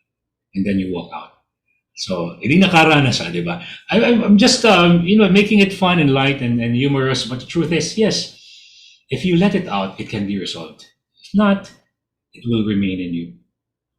So make sure that if there's hidden conflict, if it's within your power to put it on the table and address it with the other person, then do something about it. If not, then this will linger and this linger on for decades, even until the day you die. So the kinds of conflict much better na, much better or mas better, mas okay na hayag kaysa tago. So how do you resolve a conflict? Sabi nga natin, di ba?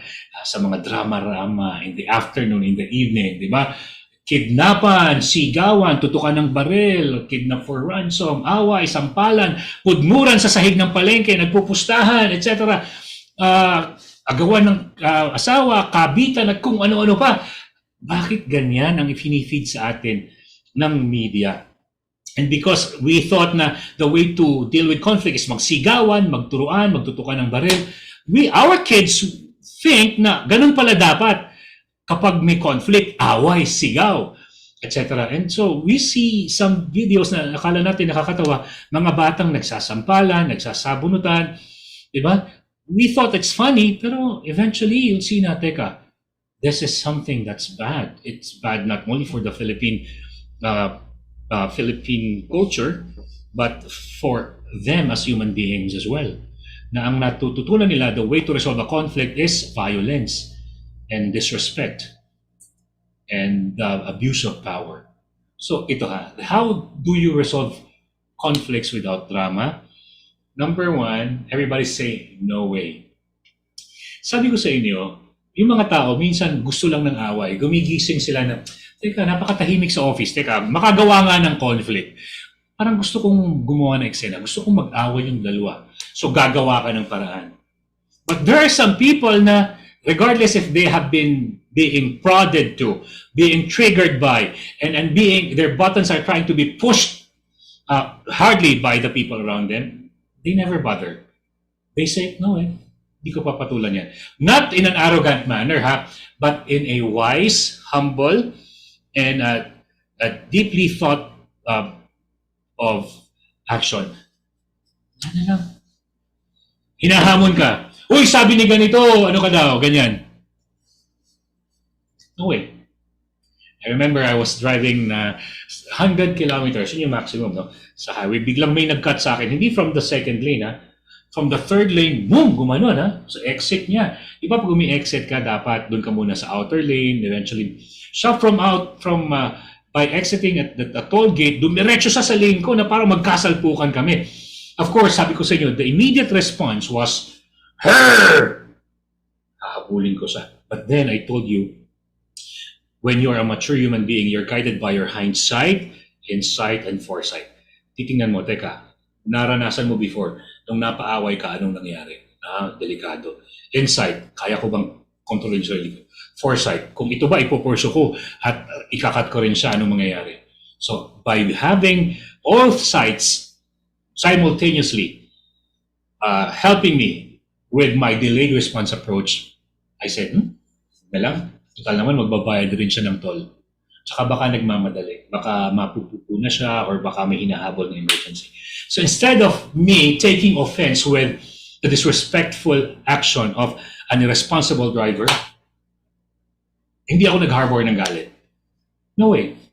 So minsan ganun din ha. Minsan kaya magulubuhan nyo, masyado kayong patol ng patol. Masyado kayong kumakain ng patola. No, okay lang na kumain ng patola. Wag lang, ang patola kinakain, hindi ina-attitude. Okay? Sabi nila, ang ampalaya kinakain, hindi ina-attitude. Pero yung self-cucumber or patola, kinakain din yun. Hindi yun ina-attitude. So wag kang patol ng patol. May nakita ka, ibang political belief, patulan mo. Hindi gumawa ka ng sarili mong gulo. Iba nang pinaniniwalaan sa religion, pinatulan mo, edi gumawa ka pa ng sandamakmak na kaaway. So minsan, in order to find peace, avoid it. Avoid conflict. So this is what I call, no way am I spending my precious energy on that. No way am I giving my full attention on that. No way am I wasting a minute of my life on that. No way am I putting in line my inner peace for that. Palakpakan natin ang no way. Ito lang ha, no way pa lang, you will find peace in the workplace, at home, and while you are confined within your bedroom all by yourself. You will be at peace with yourself. You will never harbor ill feelings. Unawain mo lang siya, siguro may pinagdadaanan siya, siguro nagmamadali lang, okay lang yun. Siguro kulang sa attention, siguro kulang siya sa aruga, so hindi ko na lang siya papatulan. When you do that, no way will save you precious tears and precious energy. Minsan naman, accommodate or give way.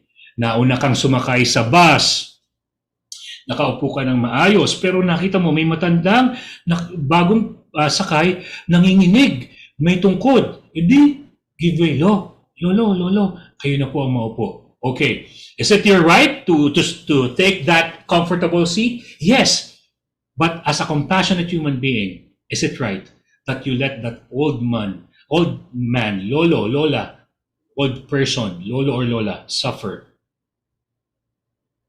Or will you give way? So ganun din. Pag uwi mo sa bahay, galit na galit yung misis mo, nagtatatalak, huwag mong isipin bungangera siya. Isipin mo, frustrated lang siya. So habang nagtatatalak siya, pakinggan mo. Unawain mo. Boss mo, galit na galit kasi hindi kayo nakaabot ng quota. Nakahit yung target. Sinabon siya ng management, sa BOD, and feeling niya talagang less of a professional siya. Highly dignified siya. And then, yung frustration niya, nilalabas nila sa inyo. Hayaan nyo na lang. Kasi first time in his life, napahiya siya ng matindi. Tapos, board of directors ka. So, don't take any offense. Hayaan mo siya. Yung anak mong umuwi, sumisigaw, galit na galit kasi hindi siya crush ng crush niya. Nagpa-sexy pa naman siya or nagpa-pogi pa naman siya. Pagkita niya from online, nung nagkita sila, sabi sa kanya, hindi ka pala, mas maganda ka sa filter kaysa sa personal. Dahil doon, yung teenage child mo talagang broken. Yung spirit niya was broken. So, ayaw kumain, galit na galit. I hate you, mom, I hate you, dad. Huwag mong patulan, huwag kang kumain ng patol. Huwag mong gawing ugali yung patola. Your child is in pain. Your teenage daughter is suffering. Your teenage son has experienced rejection first in his or your daughter, her life as a teenager. Crush niya yun for 2 years while online learning. Tapos, na-ridiculous lang siya in person. Instead of, sumusobra ka na, instead of saying that, no. Understand while the person is in pain. Give way. And help them with their pain. Pwede bang palampakan natin yung compassionate hearts natin? Thirdly naman, ay compromise or meet halfway. Okay, so sige, ako maghuhugas ngayon ng plato, pero bukas ikaw. O sige kuya. Okay, ako magluluto ngayon, roommate, pero bukas kayo na. O sige, roommate. Okay, ako manlilibre ngayon sa samgyupsal and hot pot ha. O, yan, nagugutom na tayo. Pero next sweldo kayo ha. Sige, compromise. Walang away, walang sumbatan, walang drama. Kasi you meet halfway. Pero minsan may hinahabol kang trabaho. If you're the boss, especially, team, we need to do this job. Walang uuwi hanggat di tapos. We need to finish the report, the documents and the attachments and the PowerPoint slide. Magpapa-dinner ako, walang uuwi. Tatapusin natin to. So, command, complete. It's my way. Kasi eventually, bukas, kapag lagot tayo, hindi natin pinipare lahat, all of us, our heads will roll. So, you use your... Now, when you use command, everybody say, respectfully and firmly. Sabay-sabay? Respectfully and firmly. Kita mo yung anak mo, bumagsak sa, or PE 75, nakita mo, babad sa gadget. Son or daughter, amin na muna yan. Amin na muna yung tablet. Gawin mo muna yung performance mo doon sa tinikling. Kasi that's the only way for you to get 4 more points sa grade mo for midterm. Daddy! Mommy! No. Do your homework first. Magtinikling ka muna. I-video ka ni Mommy. After that, okay, you can play with your tablet another hour. So, use your authority firmly but gently. Pag ganyan, siya lang yung nagdadrama, pero ikaw hindi ka pumapatol. Hindi mo pinalalala. Walang argument, walang elevation of emotion, of intense emotion. And lastly, make way. Ito yung pinakamahirap. Kasi walang daan eh. Gagawa ka ng daan. You will blaze new trail.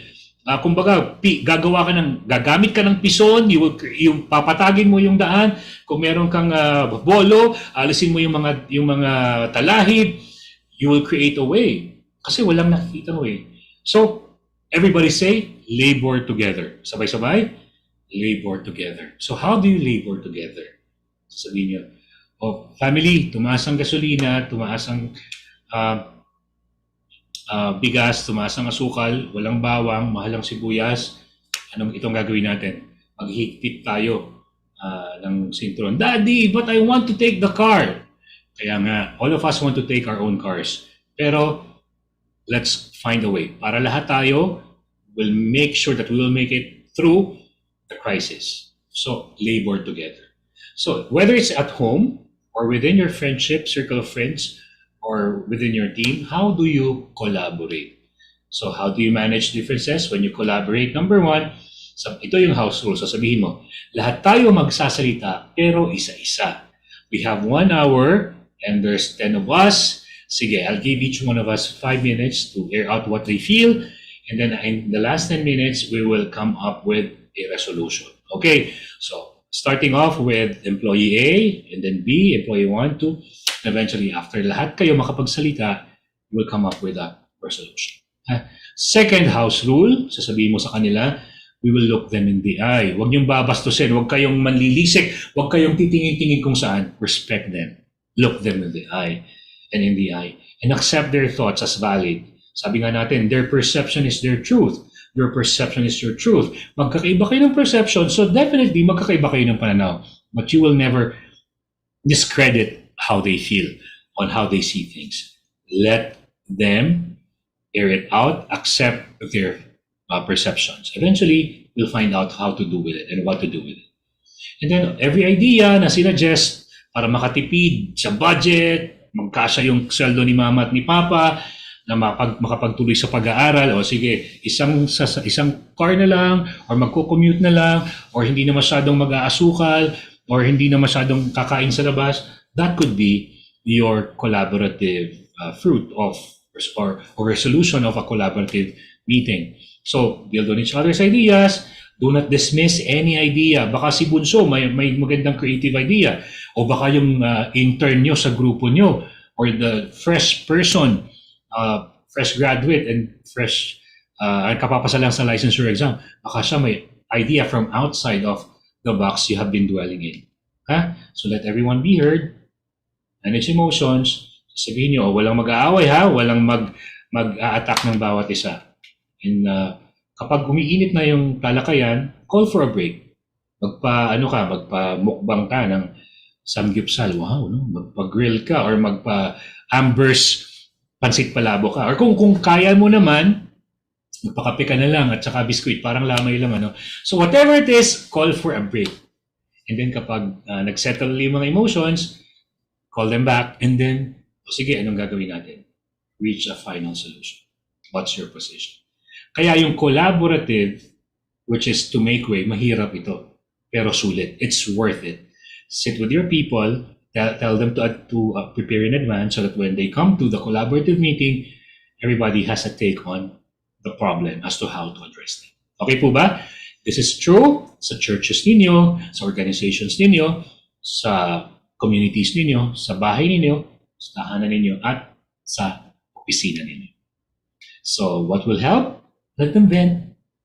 Always recognize different opinions. You can also paraphrase, no? Let's paraphrase. If I understand you correctly, ganito ba yung problema?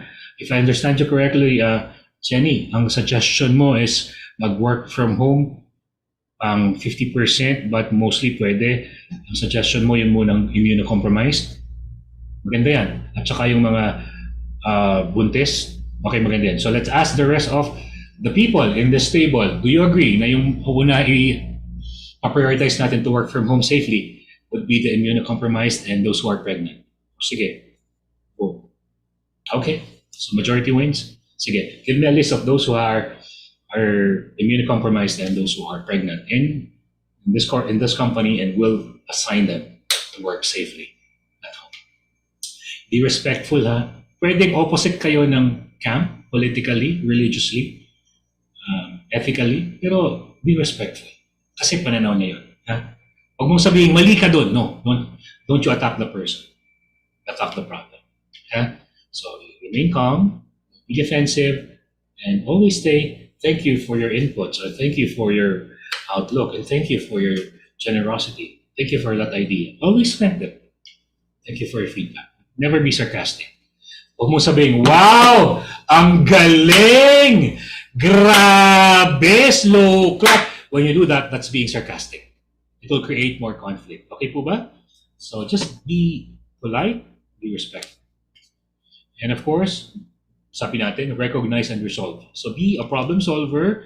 If the problem is, okay, anak, so paano ka papasa sa chemistry?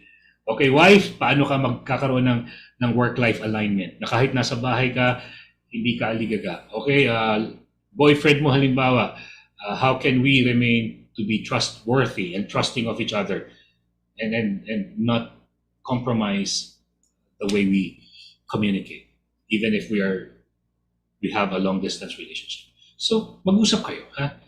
Communicate. And now, as a leader, you can intervene. Muntik nang magsapakan yung mga anak mo, pumagitna ka. Sabi natin, intervene, not interfere, ha? Hindi ka magpapalala at magpapatigil ng progress ng coming up with a solution. Magiging tulay ka para magbigyan ng solution.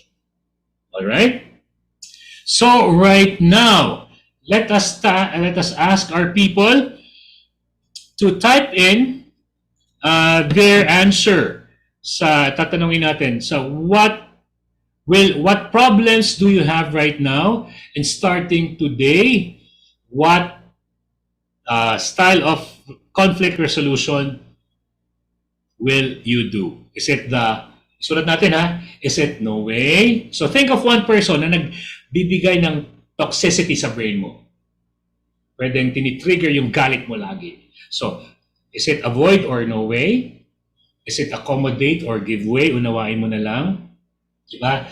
Is it compromise or meet halfway? Is it command or do it your way or my way? Or is it collaboration or collaborate, or it means na make way? Everybody type in your answer. And Miss Kate, let's read their inputs right now. Thinking of one Ang bilis ng galaw ng chat box. Habulin ko lang, Sir Howell. Okay. A lot are saying give way. Some are saying compromise. Meet halfway. Oh. Collaborate. Make way. So, mas invested kayo sa make way, ha? Kasi magpapakain kayo, magpapamerienda kayo, gugugol kayo ng oras. Yan. Pero it's worth it. Some are also saying it depends on the situation, but that's true. Totoo yan. So I asked them to think of one person. Ikaw, Miss Kate, isipin mo yung isang taong yon na nagiging reason ng kung bakit, alam mo yon, yung frustration, suffering. And then, what approach will you use? Mostly meet halfway for me. Ayan, that's a good thing. So, Make it win-win ayan, so for both parties. that's a good thing. You are focused on a dialogue. So sa dialogue, meet halfway, ibig sabihin, pakikinggan natin sila para pakinggan nila tayo. So thank you. And thanks everyone. Anyone else na may iba pang mga feedback or okay na yon? Some are saying give way. Yung mga maunawain na tao yan, no? Give way. Unawain na lang natin. Baka kulang siya sa aruga, kulang sa pagmamahal, kulang sa tulog, o kaya sobra sa trabaho. Ayan, so unawain na lang natin. By extending your kindness, it will go a long way. It will reverberate and it will be multiplied. Before you know it, that person who you showed kindness to will eventually be kind to the people he or she interacts with. And there will be a culture of kindness springing up and being built up within the organization. Maraming salamat. Thank you, Ms. Kate. And thanks, everyone. So nakita natin, those are the Andrama steps, or the 5 steps to Andrama your life. No? You don't need to copy what the telenovelas, the afternoon or evening, or the primetime drama programs are presenting us as an idea as to how to deal with conflict. No? Hindi kailangan ng violence, hindi kailangan ng hurting words, hindi kailangan ng domineering presence, hindi kailangan ng disrespect. All you have to do is learn how to deal with conflict. No way, don't waste your energy. Give way, be accommodating. Meet halfway, learn to have a dialogue. And then my way, if you're pressing and you're pressed against as the situation that needs to deliver a work output, or make way. If you have the time, the emotional maturity, and some resources such as pa-snacks para maganda yung timpla ng, alam natin, kapag busog ang tao, mas mabait yan. Kaya minsan, pag ang tao masama ang timpla, timplahan mo ng masarap na inumin. Bigyan mo ng masarap na snack. When that happens, you will calm down. Okay? Now, so, what if you are the angry person? Ayan. Paano kung ikaw na pala yung galit? Ito ha. Everybody say, my intention will influence my action. Sabay-sabay. My intention will influence my action. So remember, galit ako. Pero ang intention ko ay hindi para magmura, hindi para manakit. Ang intention ko is to find a solution. So if you have a positive intention, here's how you will say it. I want to let you know how I feel right now so we can resolve our differences. Sir, or pwedeng partner mo in life, or pwedeng mommy mo, mom, or pwedeng daddy mo, dad, I feel this way.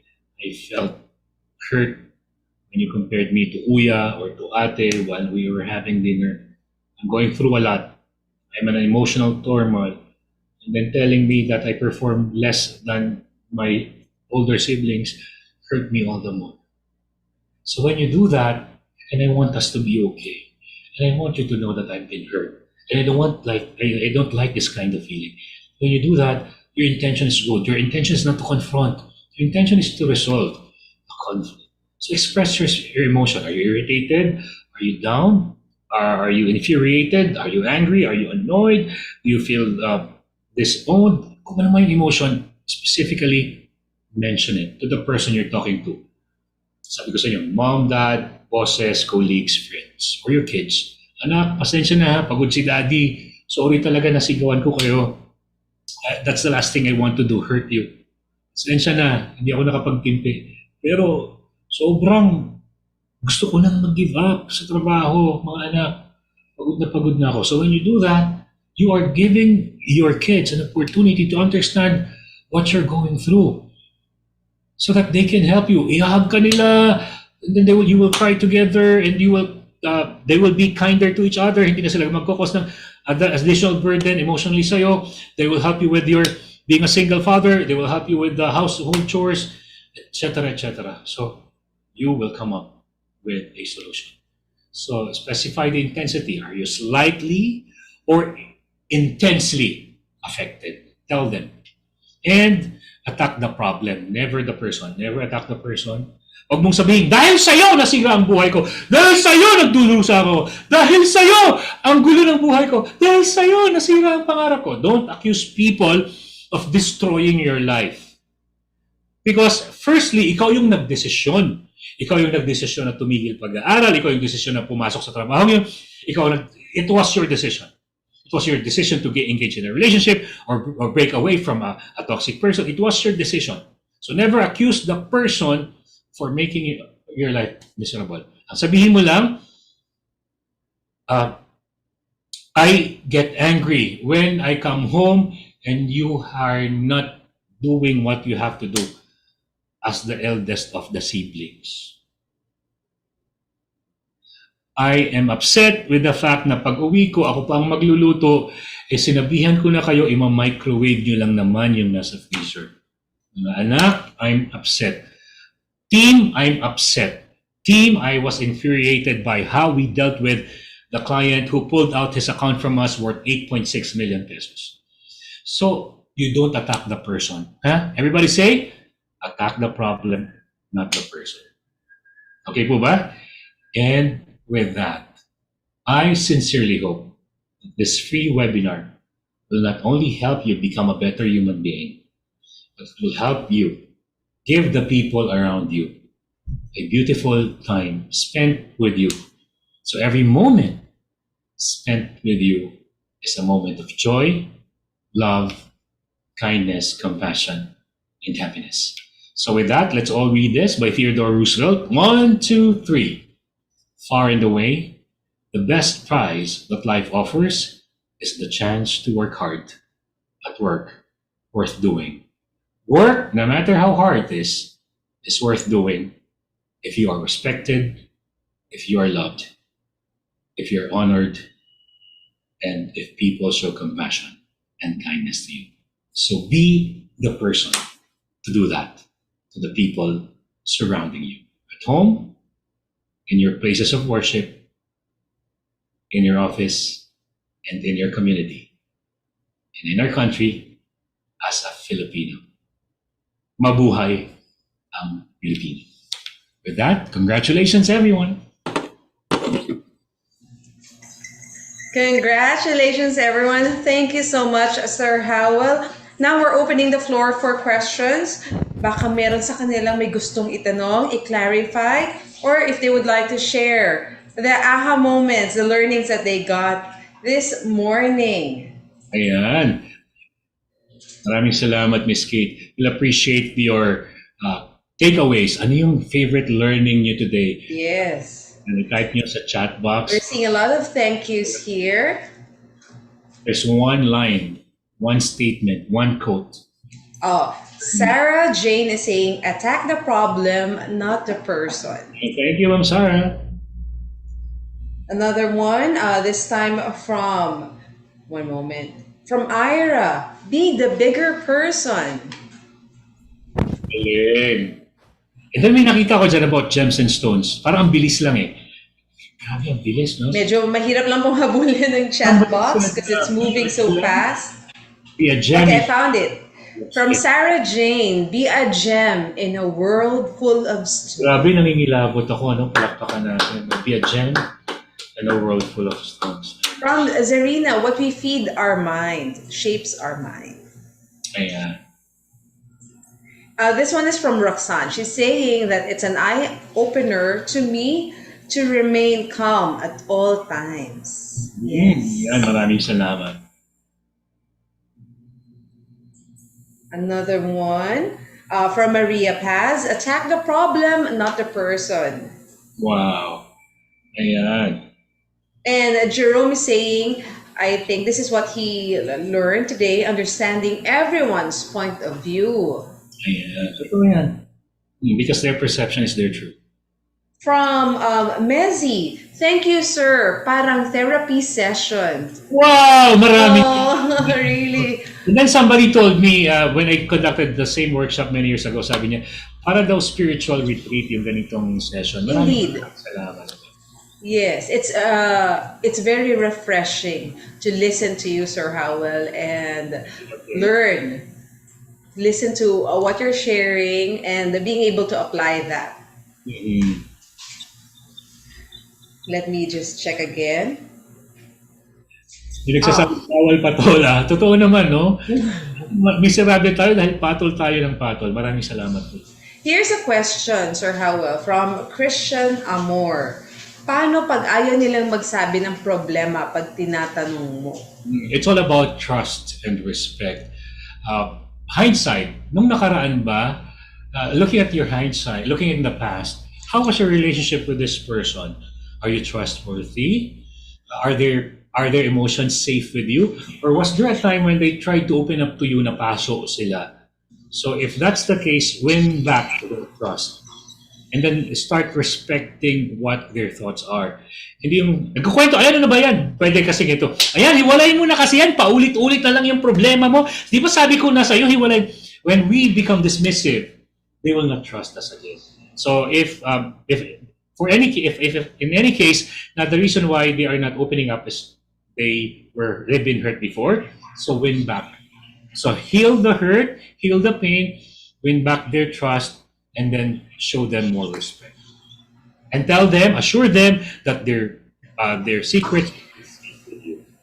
Kasi baka minsan tayo merong reputation na, ay, may ano yan, madaldal yan. Lahat ng nagkwento sa kanya, kinuwento niya sa iba. So let's look at within ourselves. Am I trustworthy? Am I respectful? Is this person's secret safe with me? And then be that person, be the gem in a world full of storms. When that happens, eventually, they will try to open up. As well, at the same time, ikaw muna yung mag-open up. Ikaw yung magbigay ng vulnerability mo. Tanungin mo, is it love life? Is it about your grades? Is it about money? Is it about love life? Ayan, so nagbigay siya ng clue sa'yo, love life. Magkwento ko, alam mo ba, when I was in the grade school, I was only 13, I had my first heartbreak. So dahil doon sa kinuwento mo sa kanya, nagkukwento siya sa akin. Eventually, magkukwento rin siya sa'yo. So, do everything you can for that person to trust you and respect you. Oh, thank you so much for that. I am reading something very beautiful here in the chat box. This is from Miss Lovely. Thank you, sir. I can focus more on myself. Minsan kasi nadadamay mga anak ko. Hindi na magpapatol sa negative. Yan, kawawa na. Una, kawawa kayo mga mommies, no? Kasi, you know what? You really are our heroes. Palakpakan mo na yung mga mommies. Kasi yung mga mommies ngayon, hindi lang basta nasa bahay, pati teacher na rin sila. At tapos yan, may mga career pa rin kayo, di ba? At the same time. Let's be compassionate to all the moms, please. Lahat mga dads, please, let's be more compassionate sa mga moms. Another question here in the chat box, Sir Howell. This one's from Miss Mary Jane. Paano po, sir, harapin yung mga empleyadong feeling nila sila yung gumagawa ng pera sa company, kaya medyo kakaiba silang mag-demand. Kahit mali or against the company policy, they will still push through. So perception yun, ano? So how do you challenge their perception? Present them diet. Ano yung diet? Isulat nyo, ha? Data, information, experience, testimonials. My first job was in sales. So feeling entitled kami. Asan yung komisyon? Okay, no. Pero ako naman yung mabait na sales personnel. Kasi kapag commission ako, nagpapamerienda ako sa mga naglilinis ng, kasi I was in car industry. No? So yung mga naglinis, naglakabit ng paint, yan, may pa soft drinks yan, may pa merienda yan. Pero yung iba, hindi, feeling entitled. So ganito. Broaden their perspective. That data, present the data that before a car is released, saan ito dumadaan? Sa quality control, sa technical department, sa likod, sa admin, sa back office support. So no sales will be successful without the help of the back office support. Ganun ba? Present them letter D data, letter I information. Ipakita nyo na although you are bringing in so much, but makita nila, pero mas malaki ang kinikita doon sa after sales service. So by knowing that, hindi lang pala tayo. And then imagine if naputol yung process o yung system gets interrupted, hindi pinrocess ng approver, hindi sinahin yung check, so interrupted yung sales process, wala ka ring benta. So instead of seeing themselves as the only department that brings in the sale, they see that this is a timepiece, which means there are several mechanical parts of a clock that makes this company run beautifully. So even the maintenance crew, even the security guard is part of an excellent customer service experience. So make them realize that letter E, experience, and letter T, testimonials. In your experience, tell them now if experience is your own and then testimonials are the stories of other people. Sabi mo, okay mo si Gina, pumasok pa yan ng Sabado kahit wala silang pasok. Why? Kasi kailangan niyang i-release yung kotse mo. So don't say na ikaw lang ang nagpapasok ng pera. Kung hindi pumasok si Gina, who was the person in charge of releasing your car, wala kang benta. So by using diet, data, information, experience, and testimonials, we can help people change their perception. Diba? Yeah, thank you for that, Ma'am Kate. Yes, and I think we're down to our last question, Sir Howell. This one is really beautiful. This is from Jeffrey. Is it always negative po ba pag may conflict? Ay, nako! Are all conflicts negative? Thank you, Ma'am Kate. Conflicts are beautiful. Why? Because conflicts are opportunity to deepen your relationship. Remember, first fight nyo ng first love mo? That's an opportunity for you to, hindi ka pala kumakain. Allergic ka pala sa shrimp. Hindi ka pala kumakain ng peanut butter. Ayaw mo pala ng maingay sa cinema. So, because of that conflict, you're able to resolve it, your relationship become deeper. And then another conflict is a relationship to become deeper. So, another conflict is opportunity to make your relationship become deeper. So, ganun din. Kapag nag-aaway-aaway ang pamilya, it's an opportunity to get to understand each other deeper, to tweak their brain, and then to understand how they feel at that moment. And when the understanding is deeper, the love is stronger. So, conflicts are beautiful. Conflicts are beautiful. Conflicts are opportunities for you to make peace with another person when there is disturbance, turmoil, and life storms in our mind. Yes, and I also think conflicts will give you a lot of lessons. So yan, Ma'am Kate. A lot of lessons. A philosopher said, get married at all costs. When you married right, you'll be a happy man. If you married wrong, you will be a philosopher. That's why I am a philosopher. So maraming salamat po, Ma'am Kate. Okay. Thank you so much, Sir Howell. And thank you to all of our participants. We really learned a lot. Ang daming nagsasabi, ang daming nagsa-thank you, ang daming nagsasabi na it's like a retreat, like a therapy session. It's like a massage now for the soul. Wow. I read something like that here in the chat box. Beautiful. Beautiful Friday morning spent with you, Sir Howell, and all of our participants. Now, because of that, we'd like to present you with the certificate. Wow, may pa-certificate pa si Arriva. Thank you, Sir JM. Thank you, Ma'am Kate. Thank you, Ma'am Irish. Thank you, Lodi Jeff. Ayan, thanks. Yes. Let me just read this.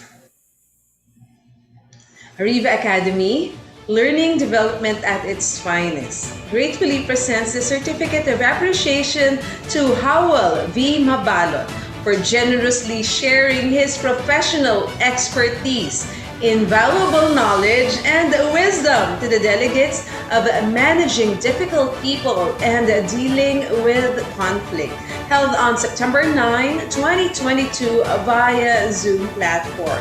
Signed by Chairman and Chief Strategist, Learning Event Producer J.M. Atienzo, and President and Chief Learning and Development Strategist Michelle Irish Malonda Samson. Ladies and gentlemen, a round of applause for our speaker, Mr. Howell Mabalot. Maraming salamat po, Sir Jeff and the whole Arriva Academy family. At sa lahat po ng dumalo sa ating Zoom at sa iba't ibang social media platforms. Maraming salamat po sa inyong lahat. Maraming salamat, Sir Howell. Now, let's do a group photo with our participants. So please turn on your cameras if you're able to. Join us in this group photo before we call it a day. Ayan. I'm seeing a lot of beautiful smiles. Oo nga, no? Nakikita ko ang beautiful smiles ng ating mga participants. Ayan. May mga nagtatanggal pa na kanilang mask. Pagtanggal ng mask, nakasmile agad. Ayan. Mababait, Miss Kate. Lahat tayo mukhang mababait. Ayan. Because we all are. Yes, we are. We all We are. all are. We all are. Sabi pa nga, oh, I am smiling kahit walang camera. Yes, Wow, thank smiles. you for doing that. Spread positivity. Ayan. And then we'll be assisted by our technical director, Jeff, for this group photo. Okay, thank you so much, Miss Kate. Okay, guys, please open your camera before we start for the group picture. Let's wait for others. Yan. Okay, get ready, guys. We have 2 shots for this webinar. Okay, get ready. In my count. And 3, 2, 1, smile. Okay, one more this time. Let's thumbs up naman po. Thumbs up, guys. Come on. Okay. Get ready. And 3, 2, 1, smile. Thank you. Back to you, Miss Kate. Thank you so much, Jeff. And in behalf of everyone from Arriva Academy, I'd like to say thank you to all of our participants. Maraming salamat for being with us on this fabulous and fantastic Friday morning. We are looking forward to welcoming you again in our future learning events. So check out our website so that you'll be updated on the other learning events that we are having. Thank you so much. God bless you all. Happy weekend, everyone. Thank Thanks, you. everyone. Happy weekend. Arriva Academy would like to thank the following win-win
I'm saying? Happy, sha la la. It's a night.